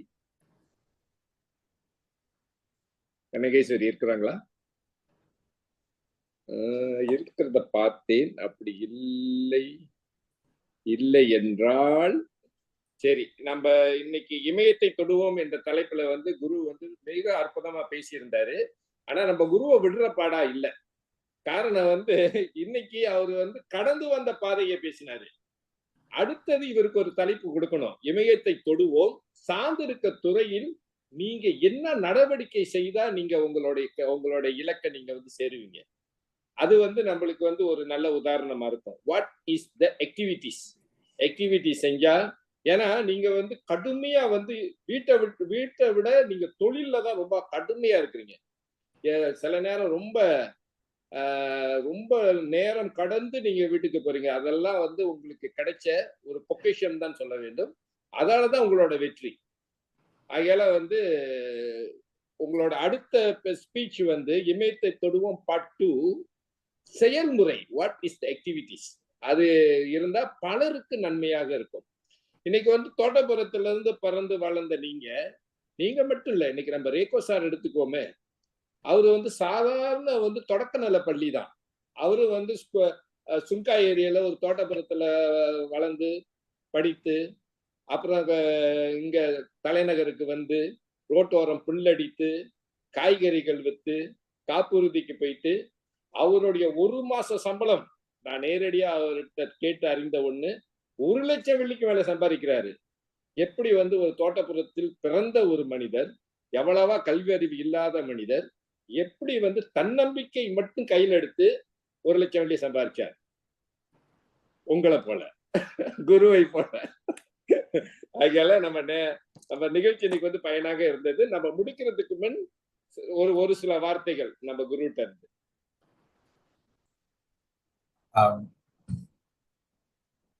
ரொம்ப நன்றி. எனக்கு என்ன சொல்றதுன்னு தெரியல. ஒரு சில வார்த்தைகள் பதிவாயிருக்கு. சார் கிட்ட சொல்லுவேன். நான் பேசும் பொழுது எந்த வடிவில பேசுவேன்னு தெரியாது. ஆனா ஒருவரோட மனதுல ஏதோ ஒரு வார்த்தை பதிஞ்சிடணும் அப்படின்னு சொல்லி நான் சொல்லுவேன். அன்னைக்கு அவர்கிட்ட பேசும்போது சொல்லியிருக்கேன். உங்களுக்கும் தெரியும், என்கிட்ட நெருக்கமா இருக்கிறது தெரியும். அப்ப இன்னைக்கு அது நடந்திருக்கு அப்படி சொன்னா இதுவே ஒரு பெரிய ஒரு வெற்றி தான் எனக்கு. வருங்காலத்துல நீங்க சொன்ன மாதிரி அடுத்தடுத்த தலைப்புக்கு தகுந்த மாதிரி நீங்க கேட்ட மாதிரி அந்த செயல்முறைகளை செல்ல தெளிவா எந்த ஒளிவு மறைவும் இல்லாம எல்லாருக்கும் பயன்படுற அளவுல நான் பகிர்ந்துக்கிறேன். சரி, மகிழ்ச்சி. அதனால இன்னைக்கு நம்ம குருவோட பேச்சுல வந்து இமயத்தை தொடுவோம்ன்ற தலைப்புல வந்து உழைப்பு நிச்சயமாக ஒரு மனிதனை கைவிடாது அப்படின்னு அவருடைய தாரக மந்திரமாக இருந்தது. காரணம் சொல்பவர்கள் வந்து வெற்றி காண்பதில்லை, வெற்றி அடைகிறவங்க காரணம் சொல்வதே இல்லை. அதனால வந்து இவருடைய வார்த்தைகள்லாம் மிக சிறப்பமா இருக்கு. நம்மளுக்கு ஒரு ஊக்கமும் ஒரு நம்பிக்கையும் கொடுத்தது. ஒரே ஒரு விஷயத்த மட்டும் இங்க பதிவு செஞ்சுட்டு நம்ம நிறைவு செஞ்சிருவோம். நம்ம வந்து ஓஷோவை பத்தி நீங்க கேள்விப்பட்டிருக்கீங்க. சுவாமி ரஜினிஸ், அப்புறம் பிற்காலத்துல ஓஷோ, மிக மிக தத்துவ பேராசிரியர் அவரு. அப்ப அவர்கிட்ட கண்டு ஒரு விஷயம் கேட்கப்பட்டுச்சு. இன்னைக்கு ஒரு தனி மனிதன் வந்து தலையெழுத்தை பத்தி பேசுறான், தாழ்வு மனப்பான்மையை பத்தி பேசுறான். இது என்னால முடியாதுங்க, உங்களால மட்டும்தான் முடியும் அப்படின்னு பேசுறான். அப்ப என்னால முன்னேறவே முடியாது, என் தலையில அப்படி எழுதிட்டான் அப்படிலாம் பேசுறானே, இத பத்தி உங்க கருத்து என்ன, இதுல உண்மை இருக்கா அப்படின்னு ஓஷோட்ட கேட்கப்போது ஓஷோ என்ன தெரியுமா பதில் சொன்னாரு? 100க்கு 100 உண்மைன்னு சொன்னாரு. வியந்து போயிட்டோம். என்ன ஓஷோவா சொல்றாரு 100க்கு 100 உண்மைன்னு? அப்புறம் சொல்றாரு, ஒரு காமர் போட்டு சொல்றாரு, இது யாரு சொல்றா? இன்னைக்கு குரு வந்து ஒருத்தரை வந்து போய் அறிமுகப்படுத்துறீங்க உங்க துறைக்கு. நீங்க அவரை வந்து மோல் பண்ணி அவரை வந்து ஒரு வெற்றி சிம்மாசனத்துல உட்கார வைத்தானே அழகு பார்ப்பீங்க. ஆனா தானே இப்ப இருந்து நீங்க வந்தீங்கன்னா எவ்வளவு ஏஜென்சி மேனேஜர் அந்த பிற்பாடு உங்களுக்கு 20-30,000 சம்பாதிக்கலாம் அப்படின்னு தானே வச்சு அழகு பார்ப்போம். இதை விட்டுப்புட்டு என்னால முடியாது, இது வந்து எனக்கு சாத்தியம் இல்லை, இது எனக்கு உகந்தது இல்லை, விரலுக்கு ஏற்றதான் வீக்கம் அப்படின்லாம் சொல்றது யாரு? அந்த தனி நபரு. அவன் தான் காரணம். அப்ப அந்த விதைய வந்து அவன் மனசுல வந்து அவனே விதைக்கிறான். அப்ப என்ன அறுவடை செய்வ? கத்திரிக்காவை போட்டுட்டு வெண்டிக்காய் அறுவடை செய்ய முடியாது. அதே மாதிரிதான் ஓஷோ சொன்னாரு, அது அவருடைய பர்சனல் இமேஜினேஷன். அப்படியே நினைச்சுக்கிட்டு இருந்தா நீ அது போல ஆயிருவ. நம்ம ரேகோ சார் அடிக்கடி சொல்லுவாரு, கடவுள் வந்து பாக்குறாரு, நீங்க என்ன மனசுல நினைச்சிட்டு இருக்கீங்க, என்னால முடியும், கடவுள் பாக்குறாரு, அது போல ஆகுக. என்னால முடியாது, கடவுள் பாக்குறாரு, அதான் அவனுக்கு வேணும், அது போல ஆகுக. அப்படின்னு நம்ம என்ன நினைக்கிறோமோ அது மாதிரி கடவுள் உங்களுக்கு கொடுத்துட்டு போயிடுவாருன்னு சொல்லிட்டு நம்ம ரேகோ சாரோடைய பேச்சுல வந்து நம்ம அடிக்கடி கேட்போம். பணமும் பாசமும் பயிற்சி